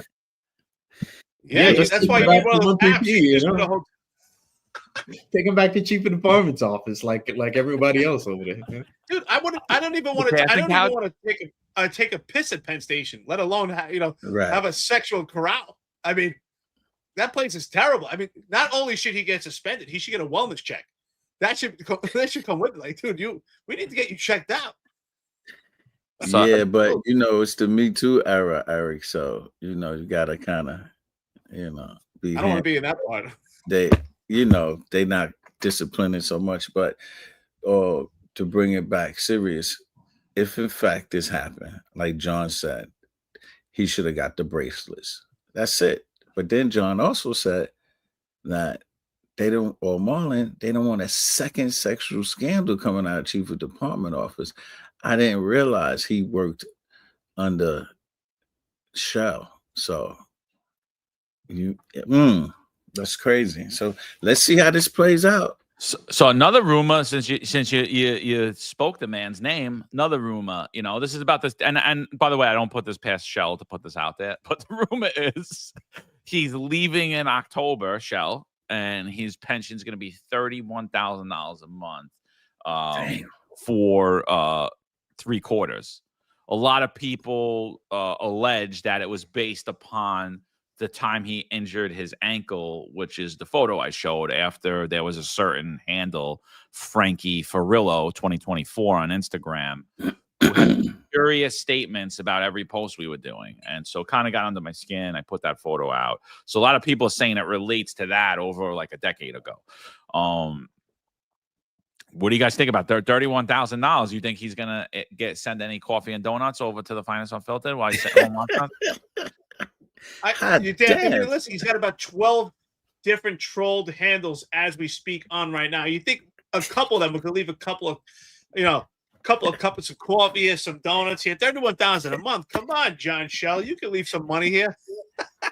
31 I even is heard- nuts. I heard, I don't know if it's possible, there's a rumor flying around that potentially he could be getting full disability, tax-free, also something that was federal. I don't know. That's a rumor. But either way, $31,000, damn. But you know what? I think John Shell's ego is more important. If he had an opportunity to stay and get a better position, he would stay. He don't care about that $31,000. He wants to be the man. So you know what? If he gets that $31,000, maybe he'll get a job at Newsmax. So I mean, we always cops. So we always say when these cops get these big pensions, I'm always like, God bless them. What's the goal? Yeah, I'm not What's the mad. goal of retirement? Make the most money that you could make and run out for the rest of your life. 31. That's right. That's like Make a lot of money and live a that's long like time. $400,000 a year, right? I'm not really good into math. $360,000 a year tax free, Yeah. which is like making, Tax-free. if you lived in New York, that's like making $600,000 for the year. Like think about, because it's tax free, So Mm. yeah, no, I'm not hating on him at all. I mean, he's gonna need that money to help him sleep. I at night, thought I thought my pension was big. Shit, I'm poor. yeah. See, I have no issues with that. If you got it from, say, you were out there, chasing a purple, whatever, doing, you were doing police work and you injured yourself. But really, is it from an on the job injury, or is it from being like a fat ass? Yeah. This is the real question here, Yeah. right? 30, like if this is true, whatever, at some point he's going to be done, right? So it doesn't matter whether he gets 31K, he's going to have a big pension. Chief of department, he did over 30 years, whether he gets 3/4 or not, 3/4 or not, he's going to have a big pension, right? Here's the real question. Damn Romania, ask it. When Shell gets his 3/4, or he even just retires, would he have the balls to come on the Finest Unfiltered? Question mark. I think so. I hope so. I mean, we'll see. I'd be looking forward to it. That'd be like Christmas come early. I would love if John Shell comes on the podcast. I welcome him anytime. You know what? We criticize him and it hurts his ego. Unfortunately, he spends a lot of time on Twitter in conversations with us, but it's never personal. You know what's insane to me? The reality is he should retire, because if he did retire, he would make more money staying home. There's no way that with taxes right now and him going to work, his contributions, that he comes home with $31,000 a month. So that's the irony. If he decided to retire, he would make more money. But again, people like John Shell, I don't think they really care about that number. They care more about the ego. The ego carries a lot more weight than the salary. But would he come on the show? Why not? Why not? He need to come on. Listen, y'all got a 3-week trifecta. You got me, you got Pat Gordon, you got my boy Mikey Dow. Like, you guys is just like, y'all killing it. You guys are killing it right now. Who we got to find somebody else. Eric Adams should be coming on, bro. We got to talk. We got to talk about it. Might be soon. I told him to come on. We want to talk about the mandate. We want to talk about public safety. We want to talk about crime. I told him. I said, you should go on the Unfiltered show. He went crickets. I texted him. You should go on Unfiltered. I said, those guys not that bad, conversation, man. say, what are we talking about here? What are you doing? He just went crickets. It's like somebody asked me when he started his administration, did he give me a job? No, he never asked me to be a part of his administration. But again, I'm always honest. When what's the first lady? What's her name? I can't. The police commissioner? Tish. No, the first. Sewell. Sewell. When Sewell stepped down, when she stepped down, I texted him. I said, "Yo, make me the PC." He went fucking crickets. When he doesn't want to deal with you, he just go crickets. Like, he not even answering. I'm like, look, you didn't see my text? I know you saw my text. Like, but that's, you know what? Crickets. That is a good question, Corey. Why do you think he didn't offer you a job? That's a good question, because you guys have been friends so many years. It's an obvious answer, as you could see who I'm black and white. Like, there's no gray area. You can't tell me to do no bullshit. I'll be like, Eric, no, we're not fucking doing that. What are you kidding me? I'm not putting my job and reputation on the line to do this bullshit. So he wanted to surround himself with a bunch of yes men. It's obvious. And again, more transparency, because people think I'm upset and mad. But when he was running and I'm throwing him fundraisers, I remember him calling me, and without naming names, having me on these special law enforcement calls with people that ended up being in his administration. He thought so much of me that my opinion mattered then. But look, I'm good though. I got a house, 2 cars, white picket fence. I wasn't even looking to work. I got to give up my 3/4 pension to go back and work for taxes and then go work with all these crazy people. I never was looking for work. It was always like, this is my friend. He's doing it. I just want the phone call. Like, yo, something happened. Like, hey, yo, can you hook my man John up? Like, yo, my man Eric Marlon, hook him up. That's all I wanted. I just wanted the phone call. I'm good with work. I'm traveling, speaking all over the country. I'm having a ball, and I don't have to answer to nobody.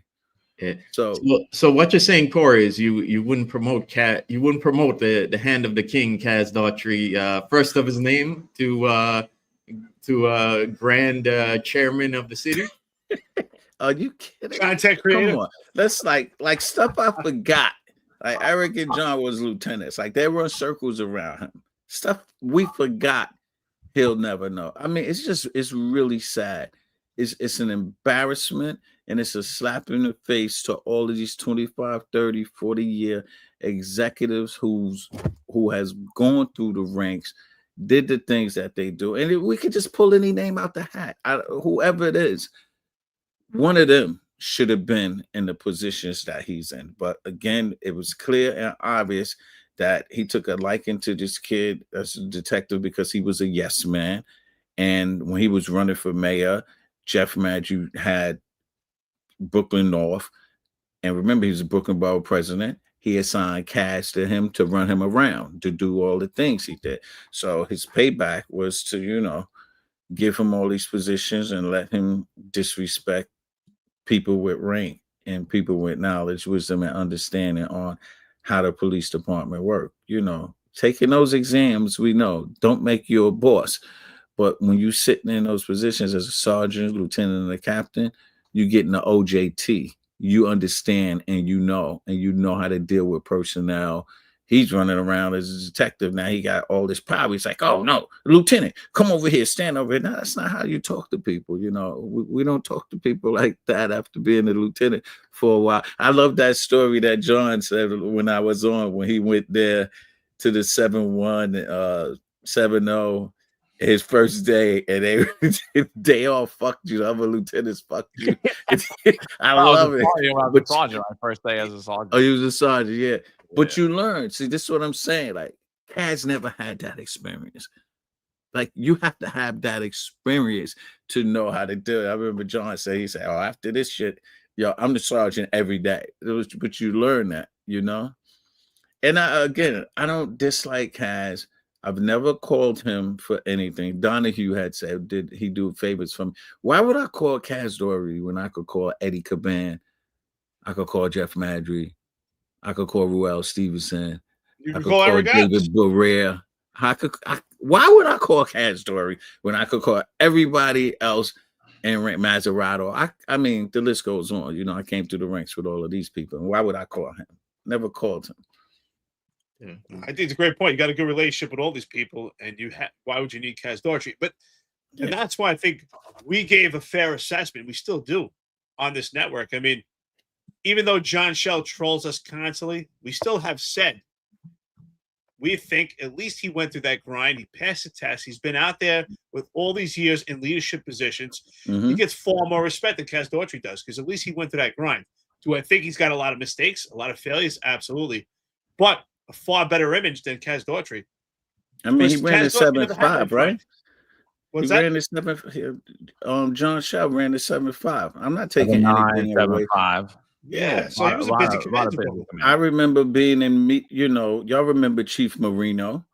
I remember being a captain in the 7.5 and Marino. We would go out to dinner. Me, Shell, Marino, a bunch of us. I've never disliked John. Thought he was a good cop. Everybody spoke very highly of him. I knew him since, I was a captain. I went to Brooklyn North, and Marino kind of like had this little clique. We would go out and eat and stuff like that. But wasn't a bad guy. But like you say, he went through the ranks. I don't like some of the buffoonery things that he's, been out there doing, fighting with the media and all this. It's just, I have locked in my head Bratton and Kelly running the police department, which I probably shouldn't, and Campese. You know what I'm saying? Like those three people was like, just stay away from them, just do your job. Like they ran a very tight ship. If you like their policies or not, you knew for the most part, it was going to be fair. It was going to be fair. The discipline was coming down. Like Campese, it was like he wasn't going to play games with you. If you messed up, you knew you was getting it. And like I said, when I got called down for Freeport, I thought I was going to be losing my command. And he just was like, look, you're a New York City police officer.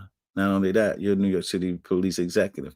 You can't be out here saying that because when you speak, you represent the NYPD.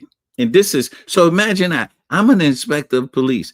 Imagine Kaz Doherty. He doesn't, I'm an inspector and I'm out here saying that. He would have never, he never went through the ranks. He didn't understand that. Yeah. No, yeah. So I know we're getting up there in time already. It's almost an hour, 40 minutes in. I know you guys wanted to speak about the cell phone ban. I don't really know much about what's happening in New York City with the cell phone ban across schools. I know where I am now. My children are not allowed to have a cell phone on in school. They're allowed to bring it. It must be tucked in their backpack. God forbid, if an emergency, they have access to it. But as far as in class, absolutely not. During gym, they're not allowed to have it out.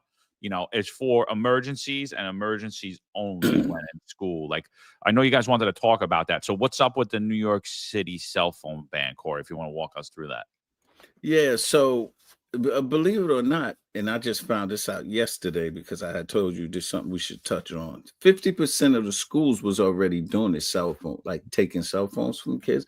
But the governor came down and said she was going to do a blanket New York State. It's the state, not just New York City. Okay. Understand it's the entire state. Cell phone, no cell phones.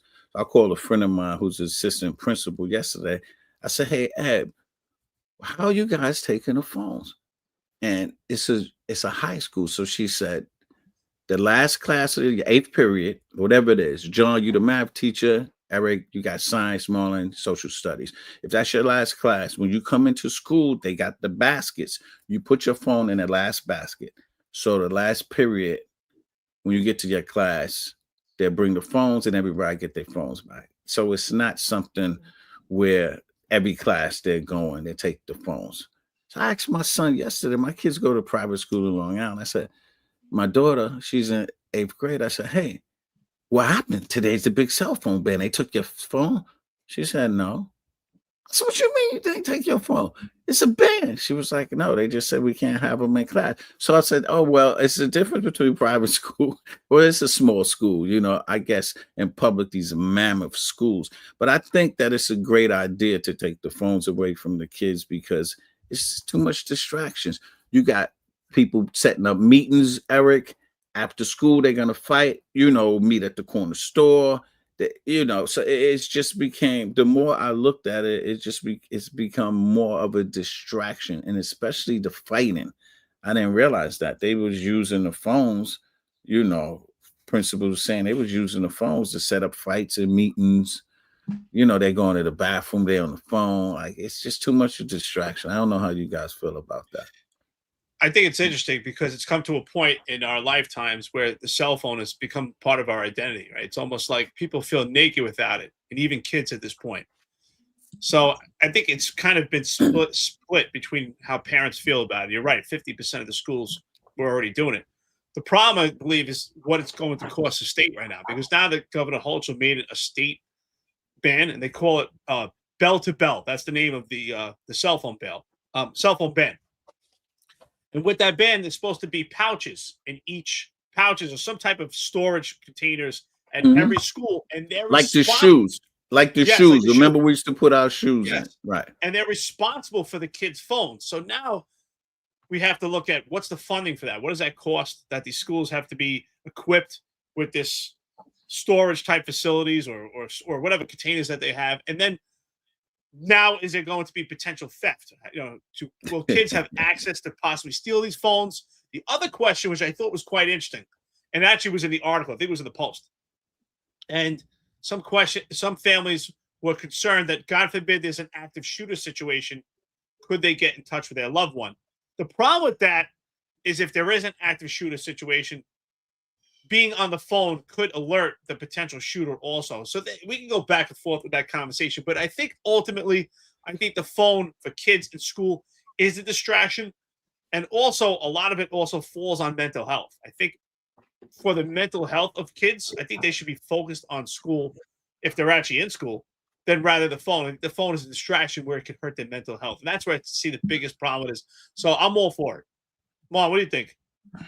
Yeah, I call me cynical, but I always, when I look at these situations, I look at like what are there any macroeconomic factors that are happening in the background that might be influencing the schools, the governor's decision and the government's decision in general. And I gotta say, schools, the city and the state I've talked about it many times on a budget hole, and there are a lot of things coming to the schools that people are going to may have issues with.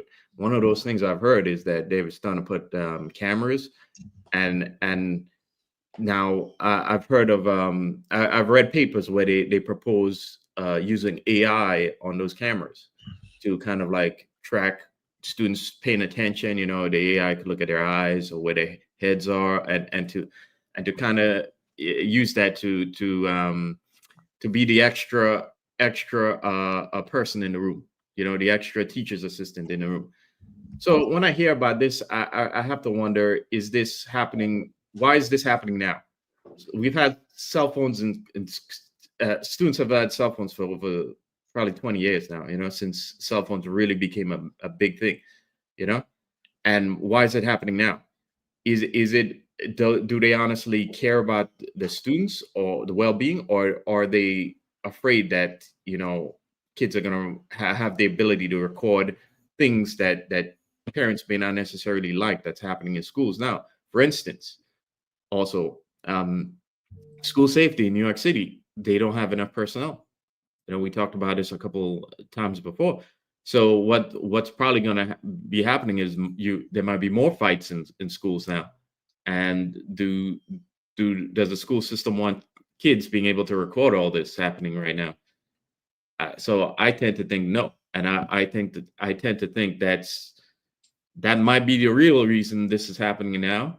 Because again, we've had, you know, even before we had cell phones, before kids had cell phones, when I was in junior high school and elementary, kids had Game Boys, yeah. And if you're playing Game Boy in classroom, it would get taken away by the teacher. So there's always been some form of distraction. So why is this a thing now? We didn't. Great point, But brother. when I I was think those are when great I was in points. junior high, we didn't have anything when I was in junior high. But that's a great point, man. Transparency is, you know, sunlight's the best disinfectant, and you know, the school could be like, we're at historic lows in fights in school. Violence is down 150% since I took over as the principal. And meanwhile, your kid's coming home with a black eye every day, and they're like, you know, and for me, like, you know, I have a disabled daughter. Like, she's blind and she's got like low muscle tone, so she's unsteady on her feet.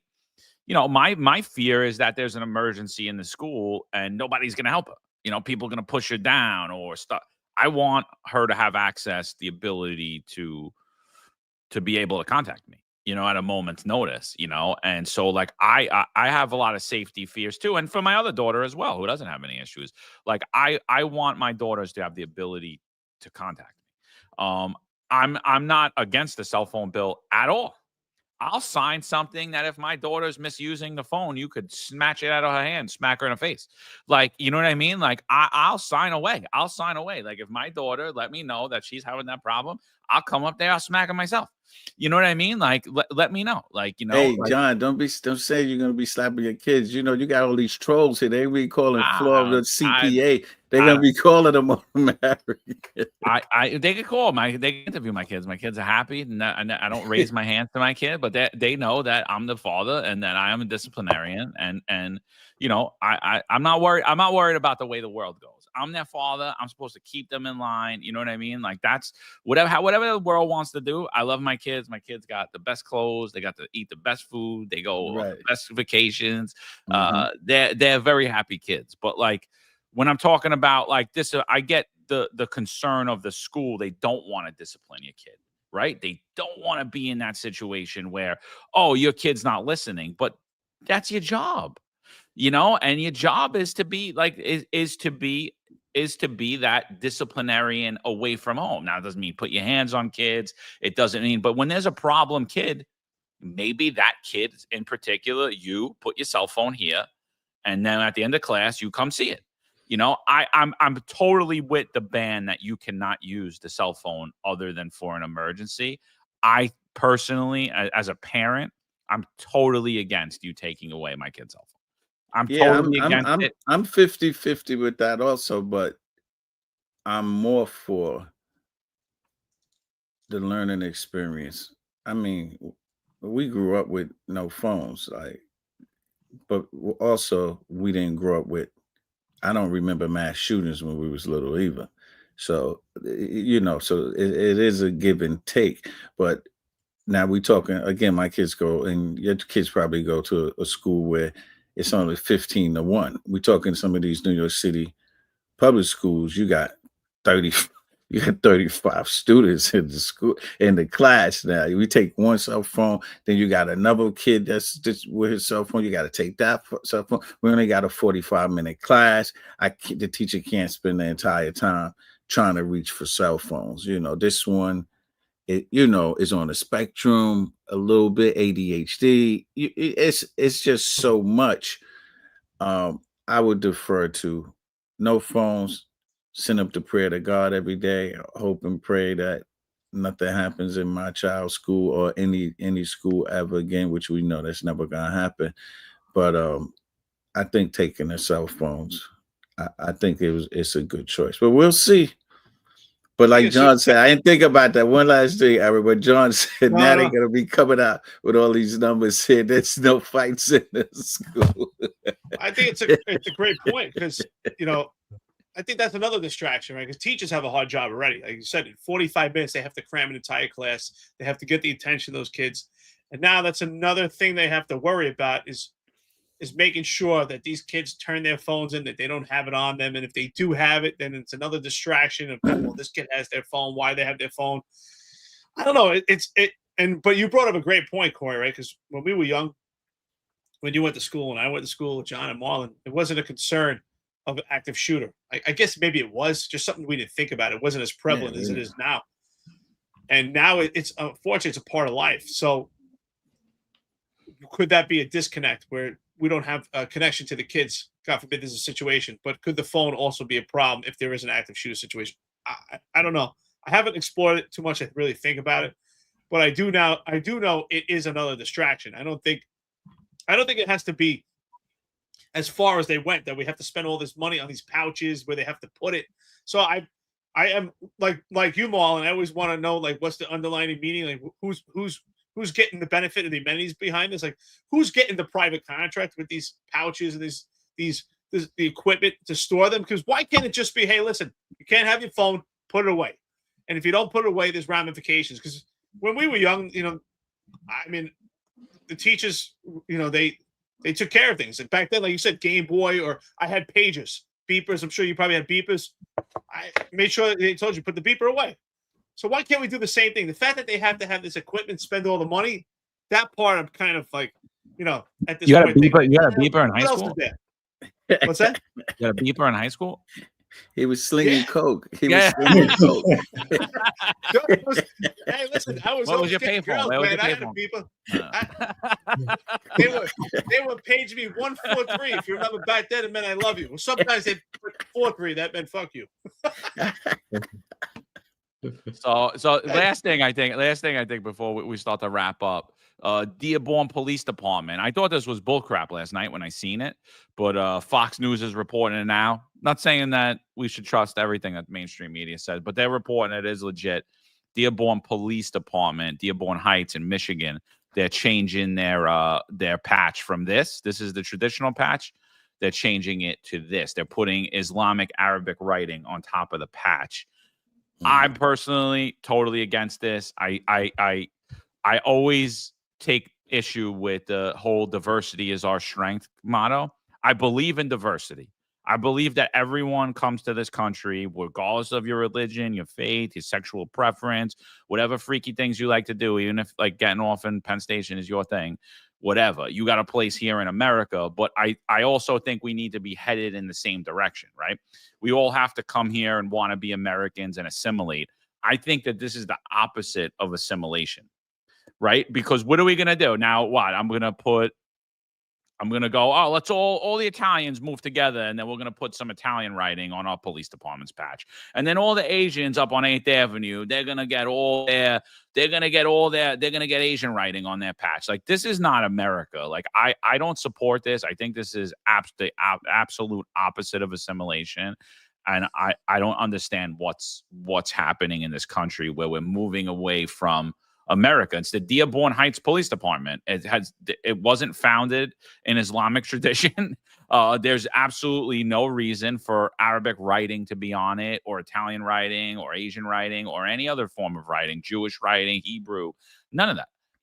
It's America. What are you guys' thoughts on this? So I Corey, just before you talk, I Googled. just want to ask: is that real? I never. This is not a joke. I just Real? said this was circulating all over social media last night, and Wow. Fox News is reporting this now. So I just Googled religious makeup of Dearborn, Michigan. It's a lot. Somebody Google the population. Somebody just look. What's the population of Dearborn, Michigan? It's a large, predominantly Muslim population with a significant portion of the Arab community, Shia Muslims, Lebanese, Yemeni, and 100%. Iraqi. It's a huge Islamic community. They're most known for when DEI started to push in this transgenderism. They Mhm. actually pushed it out of the school. All of the Muslims were like, we're not. How many people live there, Eric? Hold on, I'll get it for you. I don't have a population number, but 55% of its residents are from the Middle East. Right, 55%. So because we all, like John was saying, Italian, Asian, whatever. We in the big dog. We all from the big dog. 108,000. 108,000 is a lot. I'm thinking Dearborn, Michigan, it was small, maybe like, 20,000 people live there. 100,000 is a lot, but over half is Muslim. And look, I don't know. I mean, shit. That's the mayor's. I guess that comes through the city council and the mayor, right?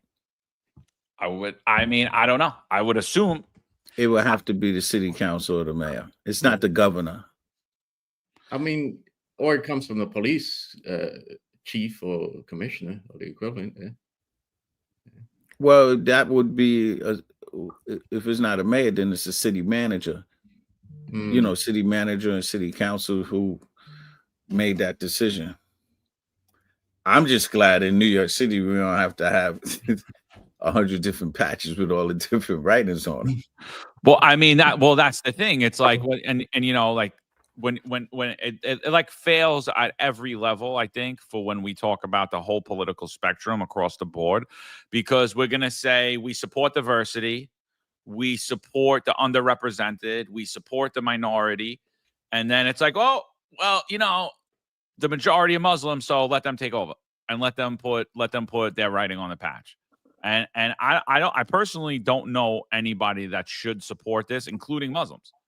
I believe diversity is good, diversity of thought, diversity of opinion, diversity of culture, when we're all going in the same direction. We want to be Americans. We want a better country. I think that this is not assimilation. This is the exact opposite of it. Let me see the patch What's again, interesting, John? Corey, you said look up the population, right? So what I think is interesting is I'm looking it up right now. 91.7% of the residents in Dearborn Heights are U.S. citizens. And I think that goes to what you're saying, John, right? The idea is that we should all be Americans. And are you an American Irish or Irish American? And I think the bottom line is, I think this kind of, we're talking about diversity and being inclusive. I think this excludes other people also. And neighborhoods change, right? There's plenty of neighborhoods, particularly Bay Ridge in Brooklyn, right? That was always predominantly Italian neighborhood. Now it's predominantly Asian. What happens when this neighborhood, if eventually it turns over and changes to a different ethnicity, a majority? Do we change the patch then? Do we change the patch every time the neighborhood changes? I don't see the cause for it. What is the reason? Does the police department only, are we excluding other people in this community if you're not Muslim or Arab? What if you're Jewish? Do you feel excluded? What if you're Italian? I don't agree with this. I think we should all support our heritage. Listen, you guys make a very good point. In New York City Police Department, no matter what boat, plane, or ship you come off, you're gonna see that NYPD patch. If you can speak English or not, it's one patch, one police department, one language. So I have to defer that. Yeah, it should be one patch. They shouldn't. because it has to be different ethnicities there. It just can't all. You said it's 91% American, so that's when it says 55% Muslim. Half of 50% of them, 53% of them were Muslim Americans, meaning they was born in America, so they know how to speak the language. So I was looking to see the population and stuff, thinking it's an immigrant community. It's a very small town, something small like a Deer Park where they got a little police force. It's only 300 people live there, but that's 100,000 is a lot of people. 100,000 is a lot. Yeah. Yeah. I think, you know what? I said before that like I'm worried that America is going to become balkanized. And when I see things like this, I keep thinking this we're heading down that road, Think of it. The Florida Surgeon General just said that they're pushing for no vaccines in Florida. But Massachusetts now says, oh, vaccines for everyone, And we're seeing in America that's like, it's like two different Americas, and soon maybe 50 different Americas in America, where it's like, sure, we have states' rights and we have regional differences, right?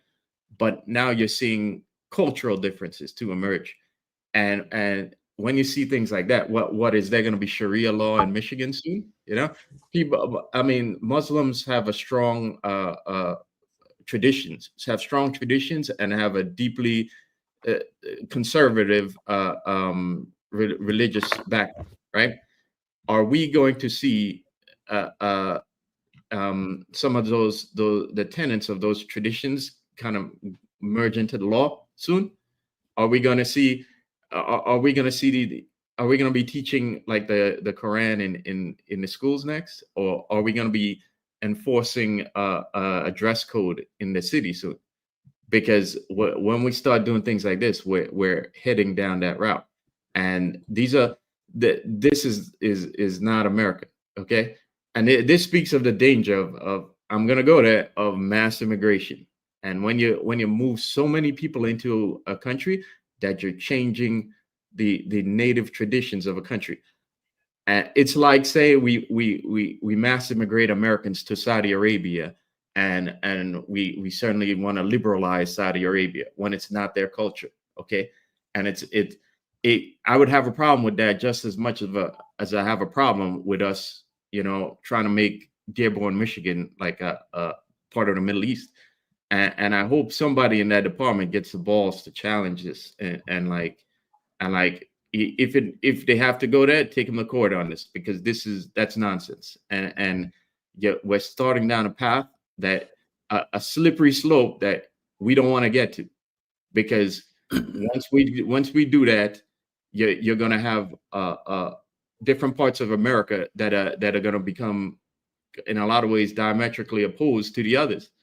And that doesn't play out well. And we're seeing that not play out well in Europe right now. Okay. I keep saying it. I've been saying it since I was in Intel. One day, France is going to be in a civil war, because France imported so much of the Middle East that they brought that culture, and there are parts of France that aren't French. And in tradition and culture, it's not France, because France has been traditionally very liberal.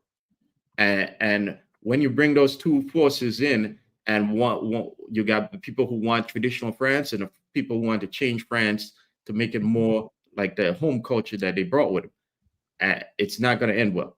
You're also seeing that in England, by the way. So these things don't end well, and it has to be stopped immediately before we continue down this road. Well, that's a great point, by the way. And I just want to say you're 100% right. Fun fact. I did a lot of research on France because I was all hyped up. So if anybody ever wants to know, I know the actual complete roadmap on how to become part of the French Foreign Legion. I after the Marine Corps, I like fantasized and romanticized the idea. I wanted to be part of the French Foreign Legion. So you're absolutely right. There's parts of France where you absolutely wouldn't even know you're in that country. You're spot on. And that's what could happen here. And Corey breaks up a great point, right? Talk about the NYPD patch. It's been so iconic. Why change it, right? Because could this happen to the New York City Police Department? Look at the New York City Police Department. Each precinct in the NYPD is so vast in volume. it's bigger than most police departments, right? Let's take, for instance, your precinct, the 6-7 precinct. That's a big what was the roster? How many cops work in the 6-7 precinct? Almost 400. 400. And so what's the population? 200,000? 200. Yeah.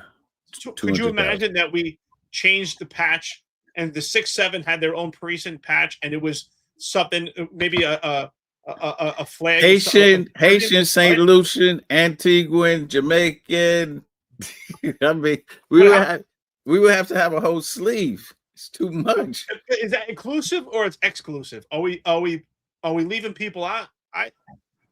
Ultimately, what's the point? If it's not important, right? If it's not important that, hey, everyone's included and we love everybody, then why change the patch? What's the point of it? Why do we have to do that? I agree. Like, what, John? What do you think? What's the significance? And then it's majority rule. We're saying this is our time now. That's what we're saying. That's what that statement is. This is our time, and it's like it's the biggest bunch of horse crap when you're sitting there and you're talking about diversity and respect for others, because now what you're saying is majority rules. We're the majority. We're in charge. Majority's good again. Like, you know what I mean? It's like it really craps on everyone. It flouts everything that this country is claims to be about, because what we say is that it doesn't really matter if you're a minority. It doesn't matter if you're in the majority. We're all individuals and we're all Americans. It doesn't matter if you believe in a church or a God that is a traditional, like a Catholic church or a Muslim or Judaism. You could believe that mushrooms are your God and mushrooms are your path to heaven, or whatever the hell you want to believe.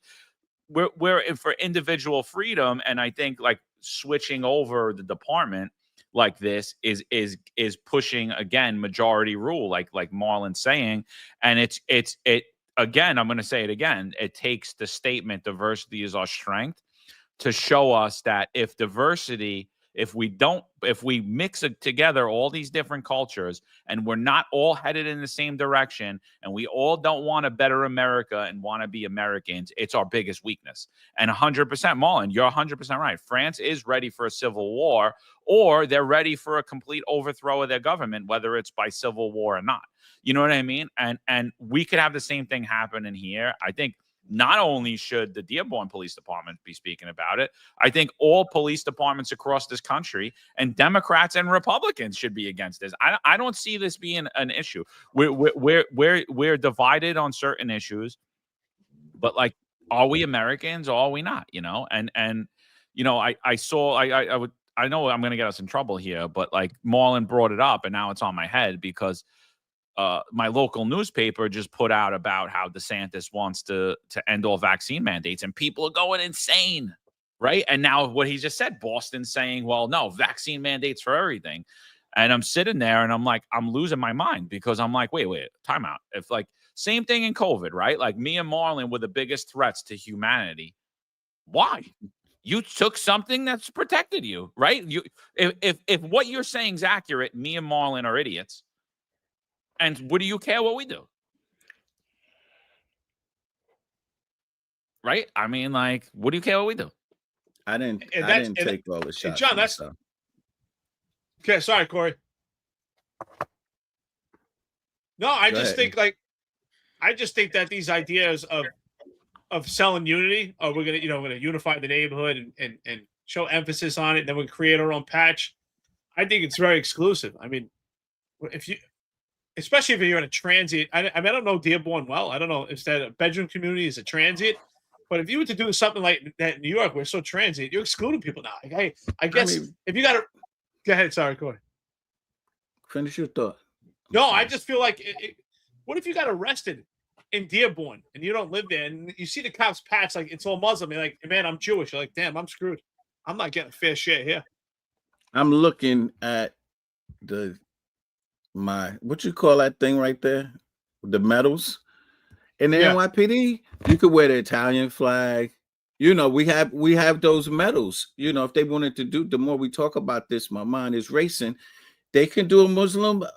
You know, I forgot what you call. I've been removed so long, but we call them damn things on above your shield. The bars, right? The bars, right? Yeah, they could do a Muslim bar. You know, I think the different organizations got on, like the Italian the Guardian. I think they all got different, put a bar in there. But to change the entire patch, the more we do a deep dive, thanks for bringing this up, John. The more we do a deep dive, the more I'm thinking, saying, hey, instead of alienating, like John said, a segment of the community, because you can't tell me that it's 100% Muslim in the community. So it's all different ethnicities. Just do a bar and let them put it over the shield. And I don't think, and make it optional. If you're a Muslim and you want to get the bar, put the bar on.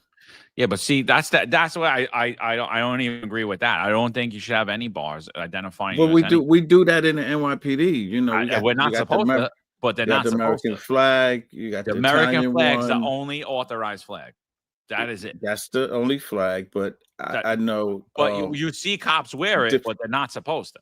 And the reason they're not supposed to is because we're supposed to be apolitical, and it's not supposed to matter. I'm not part of any. I'm not white. I'm not black. I'm not anything. I'm American. I'm not Italian. I'm not Irish. I'm not Muslim. I'm not Catholic. I'm not anything. But I'm just John. apolitical. I'm just giving them. I'm giving them an out instead of having it on a patch. If you decide, and we always could agree to disagree. It's not a big deal. That's what you do on Unfiltered anyway. Nobody agrees with y'all anyway, so it don't matter. It don't matter what you say. But I was just saying, Marlon, just do a bar, whatever. It is what it is. No, I see Corey's point. I'm gonna say that this is like a Western problem, because if you went to like Iraq and said, you know what, I think we need some English on those Iraq police patches. Yeah, good luck. Oh, you know what? I think I need we need some more pork hot dogs. I'm gonna open up a pork hot dog stand. You didn't have a problem with you, okay?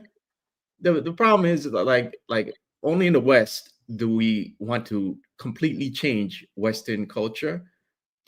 What used to be great, what's great about America is you could bring your culture here and it integrates with the melting pot of America. But the problem is when you bring your culture here and it dominates America and it dominates the West. And that's the problem the West is having now. And if you go to other countries in the East, the Middle East, you can't do that. You can't go to Japan and you want to go change their culture. No, they kick you right on up. And this seems to be a problem that the West is exclusively in the West. And I think it's coming from a lot of these politicians and corporations, because what they want is when you do things like this, it creates infighting. Okay. And they would rather have division and everyone fighting each other, so that we don't see who the true problems are. And the true problems are like the politicians and their stupid policies and the corporations who want to, who want to maybe spy on us with AI or use all these technocratic measures to control us. But I think this is just a major problem in the West. And don't think that it may not come to New York too, because what we're seeing in New York is 100% a push for like South Asian, especially South Asian cops and the South Asian community in New York, because it's grown so much. And we what we know about New York politicians is they love to pander. Okay, they don't really care about the South Asian community, just like they don't really care about any other community. Okay, they just want to pander and use it as a talking point and as a way to keep their power. So don't think that at some point some wacky proposal isn't going to come out of the NYPD. John said something the other day, and I'm not a religious person. But I listen and I think, okay, you know what? I think there's something behind this. And we were talking about kids getting killed in Minneapolis, and there's just a straight evil out there. And John, you were saying that there's demons, like something demonic. And then I kind of thought about it, put it in the back of my head. I was thinking about it. There is pure evil out there. But then I was talking to an older gentleman yesterday. Just had a conversation in a coffee shop talking. And somehow the conversation came up talking about politics and stuff. Really nice guy, just older man talking. He wanted someone to talk to. And he said there's something demonic going on in this country, in the world, but especially this country. It's like eating its own. And I think that's what there really is something demonic with these politicians, that they want to just tear down the fabric of America. I mean, it's sad, right? At this point, you can drive around the country. We've said this before. And if you see an American flag in front of someone's home, you could probably guess who they voted for, where they align with politics. That's sad. That's really sad. That's come to this point that we're tearing down. And I feel like the patch, and I respect Muslim culture. I spent almost a year in Iraq, and I have a lot of friends that are Muslim and Islamic and speak the language and letters. But where do we draw the line? Where do we stop it? What if we have a community that's a gay community? Are we now going to change the patch to a rainbow flag or a pride flag? Where does it stop? Where does it end? Why can't we just support America? And that really is what it is to be an American. As an American, you can have any culture in this country. That's what American is. It's the melting pot. And the common ground, the denominator, is that we speak English, and that's how we communicate. But why change? Just changing the patch. It's much bigger. I think it's a bigger picture than some people say, it's just a patch, right? Yeah, but it means a lot more, because when someone sees those police officers and sees that patch, what do they think? Am I included in this community? Am I excluded from this community? I mean, would you want to, if you were looking to purchase a home and you were not Islamic and you saw the police driving by with that patch and you were about to buy a home, you might say, you know what?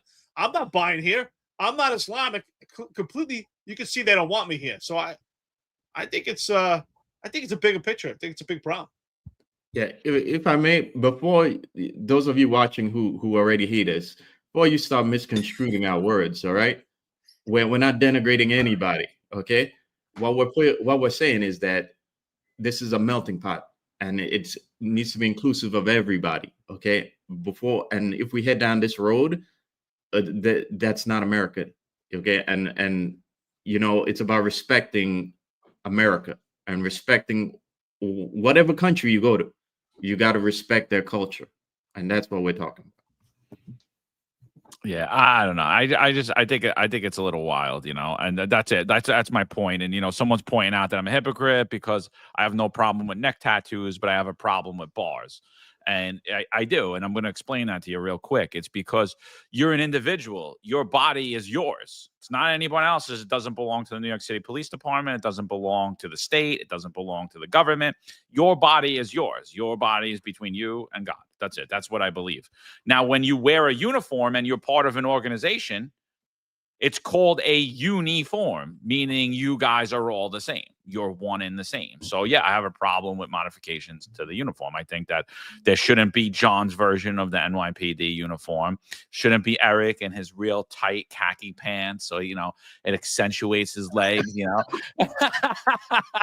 You know, I think it should be one uniform. That's just, I like. I never had khaki pants. That's what I think. But one other point before we run out of here. I know we've been on a while, and thanks for staying with us, Corey. But Marlon, you went to Frankie Palagucci's department trial 2 days ago. I know you and Sal are going to break it down for us what happened, but could you just break down what happened to Frankie Palagucci, why he's went in a department trial, and the things you heard?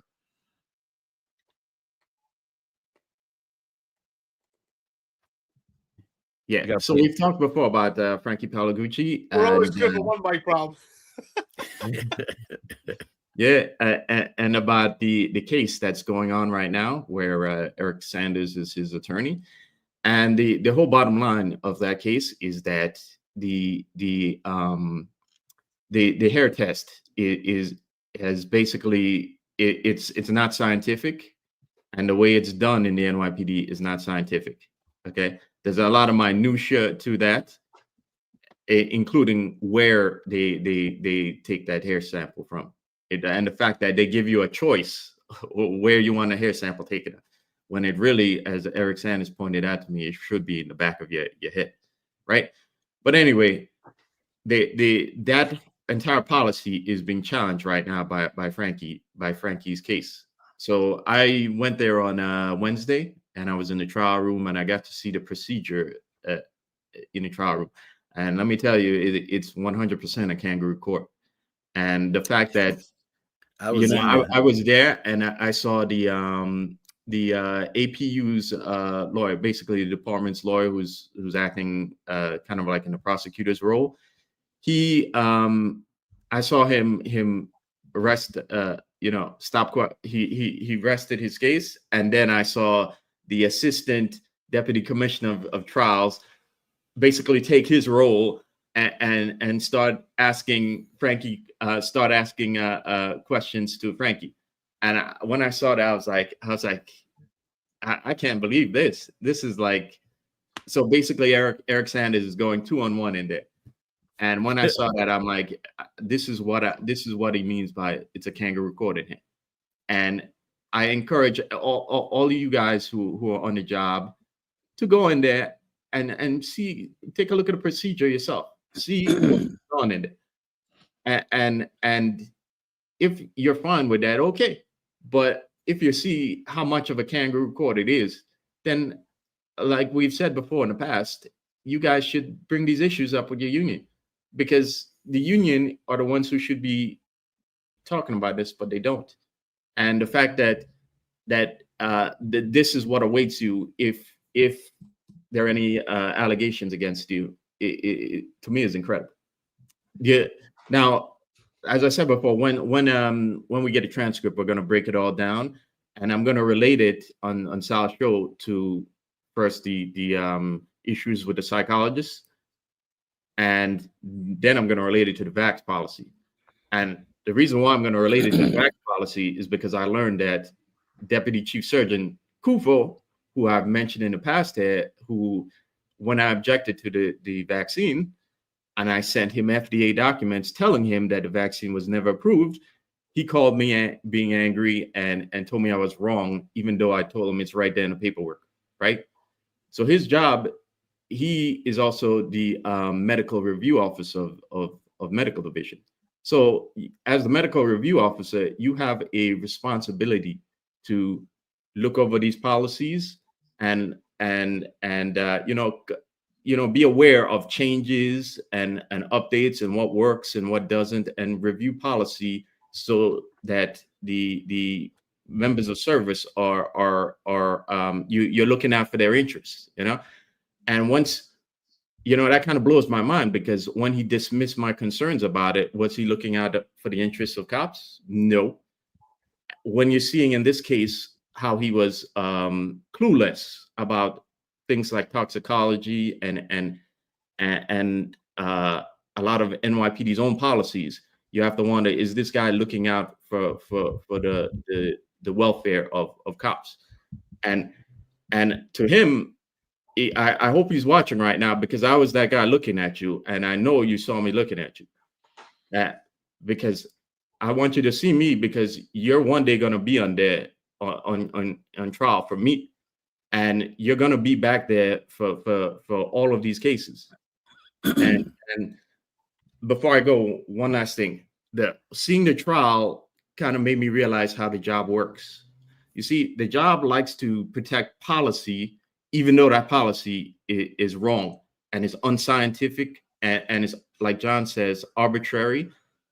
John and Eric says arbitrary and capricious. The job loves to protect that policy and make you look and kind of attack your integrity, okay, and make the issue about you rather than about the policy.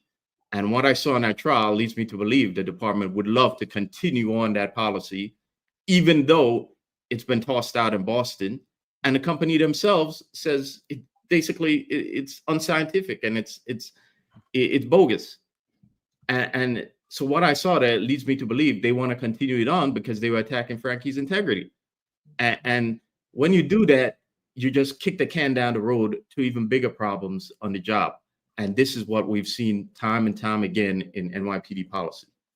But like John says, once I will talk about this in an entire episode on Sal's show in the future. Well, I don't know about y'all, but I went to that trial room. I had a complaint with discourteous remarks. And I said, I never said this to the woman. So take me to trial. They offered me 5 days. Now, my ego, sometimes gets in the way. They offered me 5 days. I had like 50 days on the books. I said, no, I'm going to trial. I didn't do it. I'm not admitting to this bullshit. Go to the trial room. They offered me, after they finished the case, the prosecutor said, we recommend 15 days, from 5 to 15. How is safer? Tore my ass up. He gave me 30 in a year. It went from 5 days to 30 in a year. Because you challenged the system. I challenged the system. Yes. So I tell everybody that I know on the NYPD, if you get charges, it was like a 10-day hit and you got the time, don't do the Corey Pegues. Just take the fucking time. It take the time, because you definitely don't want that 1 year. I got that 1 year probation, and now you on pins and needles. Like, you don't want to go out on patrol. You don't want to do the TS. That was a long year for me. I'm telling you. Thank God for Chief Muhammad, who was my commander. I was in the 8-1 at the time, and I was begging and pleading with him. He looked at it. He said, "Man, you got fucked." I said, "Please don't put me out, boss." I was a training sergeant. They just kept me inside. But if you don't have that, then you're gonna have to go out there and put your career on the line. So just take the time. Like Marlon said, it's kangaroo court. Don't play with it. Well, that's what happened with Sal Greco. They offered him 30 in a year, and he goes, "What am I taking 30 in a year for? I didn't criminally associate, and I wasn't doing." And so they terminated him because he fought it, And even though he proved in the court that they illegally perjured themselves to get subpoenas to find out, they perjured themselves that he was involved in narcotics, saying he was involved in narcotics with no evidence of it, to subpoena his bank records and his phone. And even after they did that, they came up with nothing. So they made up a charge on him, and they said he was doing uncompensated security, and they terminated him. So that's another case of where he could have still been at work with a 30 in a year, but he was afraid, if I take it, they already lied on me one time. Like, I don't know that they're not going to come back and fire me for something else. So it's like crazy. He was afraid. So he took it. So it went from 30 in a year to termination. And the other thing there, and I'm just curious, you guys' thoughts on it. Like, Eric Sanders was tweeting about this yesterday, where he said, supposedly the company that the NYPD is using, Boston PD had won, and got that company thrown out over their practices. Said the system that they're using is not proper. It doesn't actually tell you if you're using drugs or not. There's a lot of faulty, can't be the process and the company itself. And the New York City Police Department argued it doesn't matter what happened in Boston. Do you guys agree with that statement? Because I think that, that what Marlon was saying is, like, they have this guy who's in charge of the medical. He has no oversight, but his job's to stay up to date on the policy. Mm-hmm. The last time he's been trained is, I was 4 years old. It was 1984. That's the last time he's been trained or looked at revamping any of the policy. So there's never been any revamp. And now medical stuff happens. There's changes in law. There's changes in medicine. We're consistently evolving, but our medical district is not. So we have a case in Boston, and we're using the same company.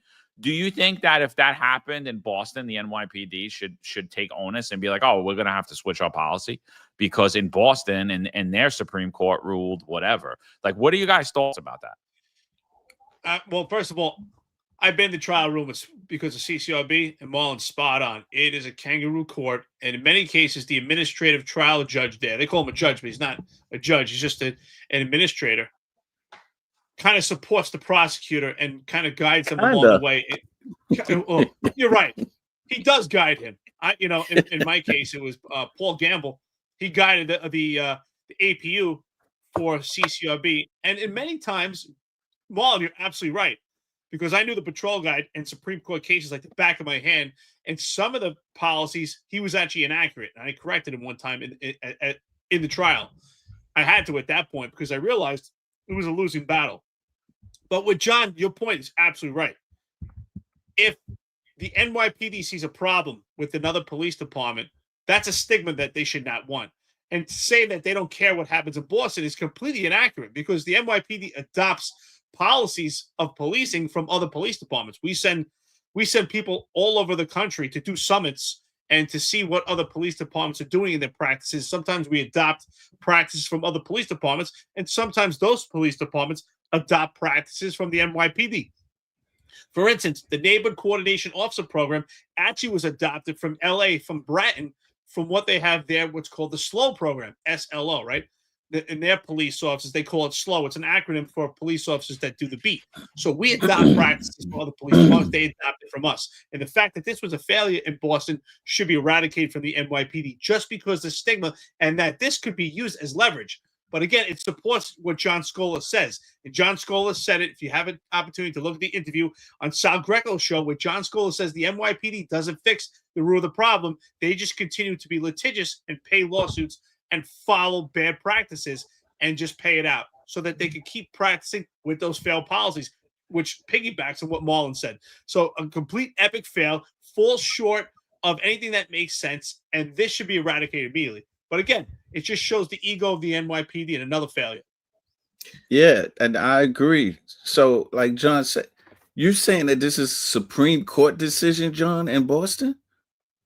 So that's case law. They had to get rid of, not only did they have to change all the way that they took care, they had to not use that specific company that we're still using. That's insane.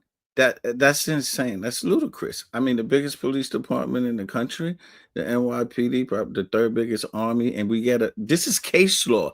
So now everybody's going to be using that case law from Boston when they're terminated, or it was a bad sample taken, something like that. That's what it was. I don't know the case, but I don't know the specific case. But Boston PD's union was like we're having guys pop that didn't pop. They're not really, the system's flawed, and we're still using it in the NYPD and saying, "Oh, that guy popped," and it's like, wait a minute, it's a faulty system. No, we can't use that. Thank you, by the way, to Stephen S. Sorry, Marlon. Just want to say shout out to Stephen S. I appreciate it. He said, I was an LAPD SLO, which is a senior lead officer. Best job in the department. If done right, you can make a real difference. Thanks, Stephen. Appreciate it, brother. Well, I'm something that's going to make you guys even more angrier is that the administrative prosecution lawyer, basically, as I said before, his role is like a prosecutor. Okay. In his closing comments, he stated that Boston's another jurisdiction. So it basically that whatever Boston does, that's not NYPD. Okay. So, and not only that, but the assistant deputy commissioner of trials, Vanessa, what's her name? Vanessa Facio Lynch. She didn't allow the company's Psychmedics SEC filings, which state in there about the testing being ineffective. She didn't allow it as evidence in the case, and so we can't look at the process. We can't put in evidence that shows that the process is ineffective. Yeah. It's case law. I don't understand. Like usually Ron Lacey just put that up there too. It's case law. So it's going to be used all over the nation, whoever's using that company. Spot on. Yep. Yeah. Terry versus Ohio is not an NYPD case, and something that, is the most important, most valuable case to the police department. Well, you can't tell people that. You can't tell people that. They think NYPD created stop question. They think Ray Kelly invented it. By the way, I just want to say shout out to Patrick Donahue. Corey, he knows that me and you are cigar aficionados, says that we need to have a cigar together one day when we're back in New York. So yeah, I'll take you up on that, brother. Fat bottom. Fat bottom Betty. All right, so listen, we've been going a while. Corey, you got anything else before we get out of here? You want to bring up? Can I plug the show Tuesday? Corey's Corner on Spotify, Apple Podcasts, YouTube. I got the interview coming out with public advocate Jumaane Williams, and it's going to be very interesting. I got 2 more clips I'm going to be dropping, John. So you won't. Those were just clips that you saw, John.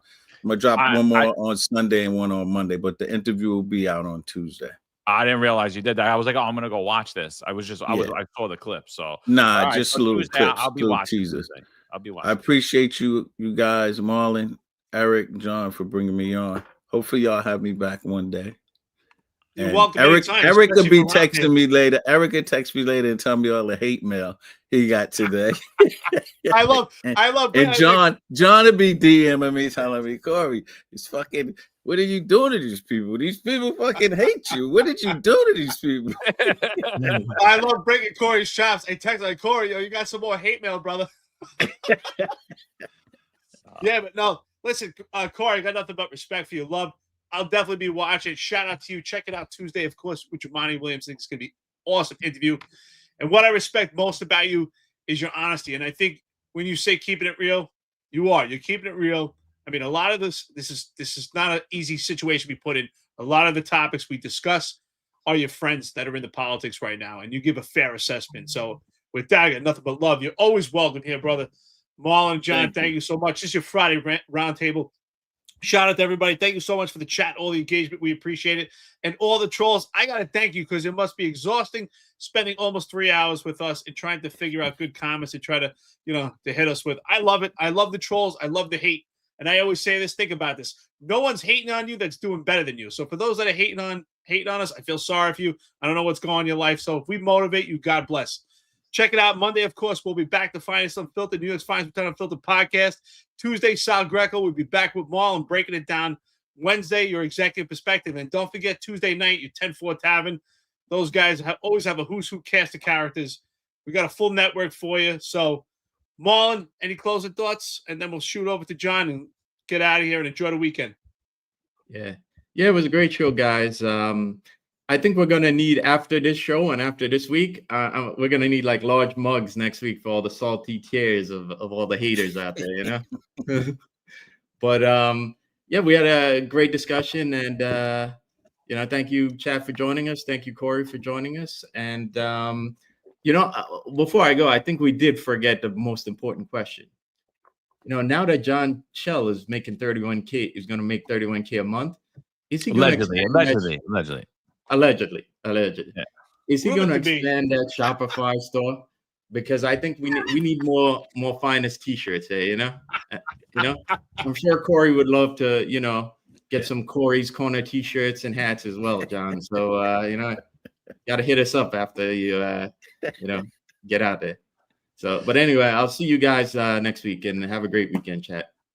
Yeah, that's it, everybody. Finest Unfiltered. We'll be back at you. Thanks for staying with us. Remember, don't go to the bathroom in Penn Station. There's a handful of retired officers that don't live in the state that have a lot to say about the dream team, as I like to call it. All of a sudden, they retire and have a master plan on how to fight crime, but nothing to contribute when they were here. They want to come back and be part of the dream team. What can I say? Law enforcement professionals dedicate their lives to serving and protecting our community. But who's protecting their financial futures? That's where Laidlaw Blue comes in. Our wealth management platform is specifically designed for the law enforcement community. Laidlaw Blue is a division within Laidlaw Wealth Management, run by retired New York City detective John McDermott. His status as a retired detective uniquely positions him to establish a deep connection between Laidlaw Blue and the law enforcement community. Our platform is easy to use and provides a range of financial services, including investment management, retirement planning, and insurance solutions. With Laidlaw Blue, you can secure your financial future and provide for your loved ones. Our team of experienced financial advisors understands the unique challenges and opportunities that law enforcement professionals face. We're here to help you navigate the complexities of financial planning and achieve your goals. Laidlaw Blue.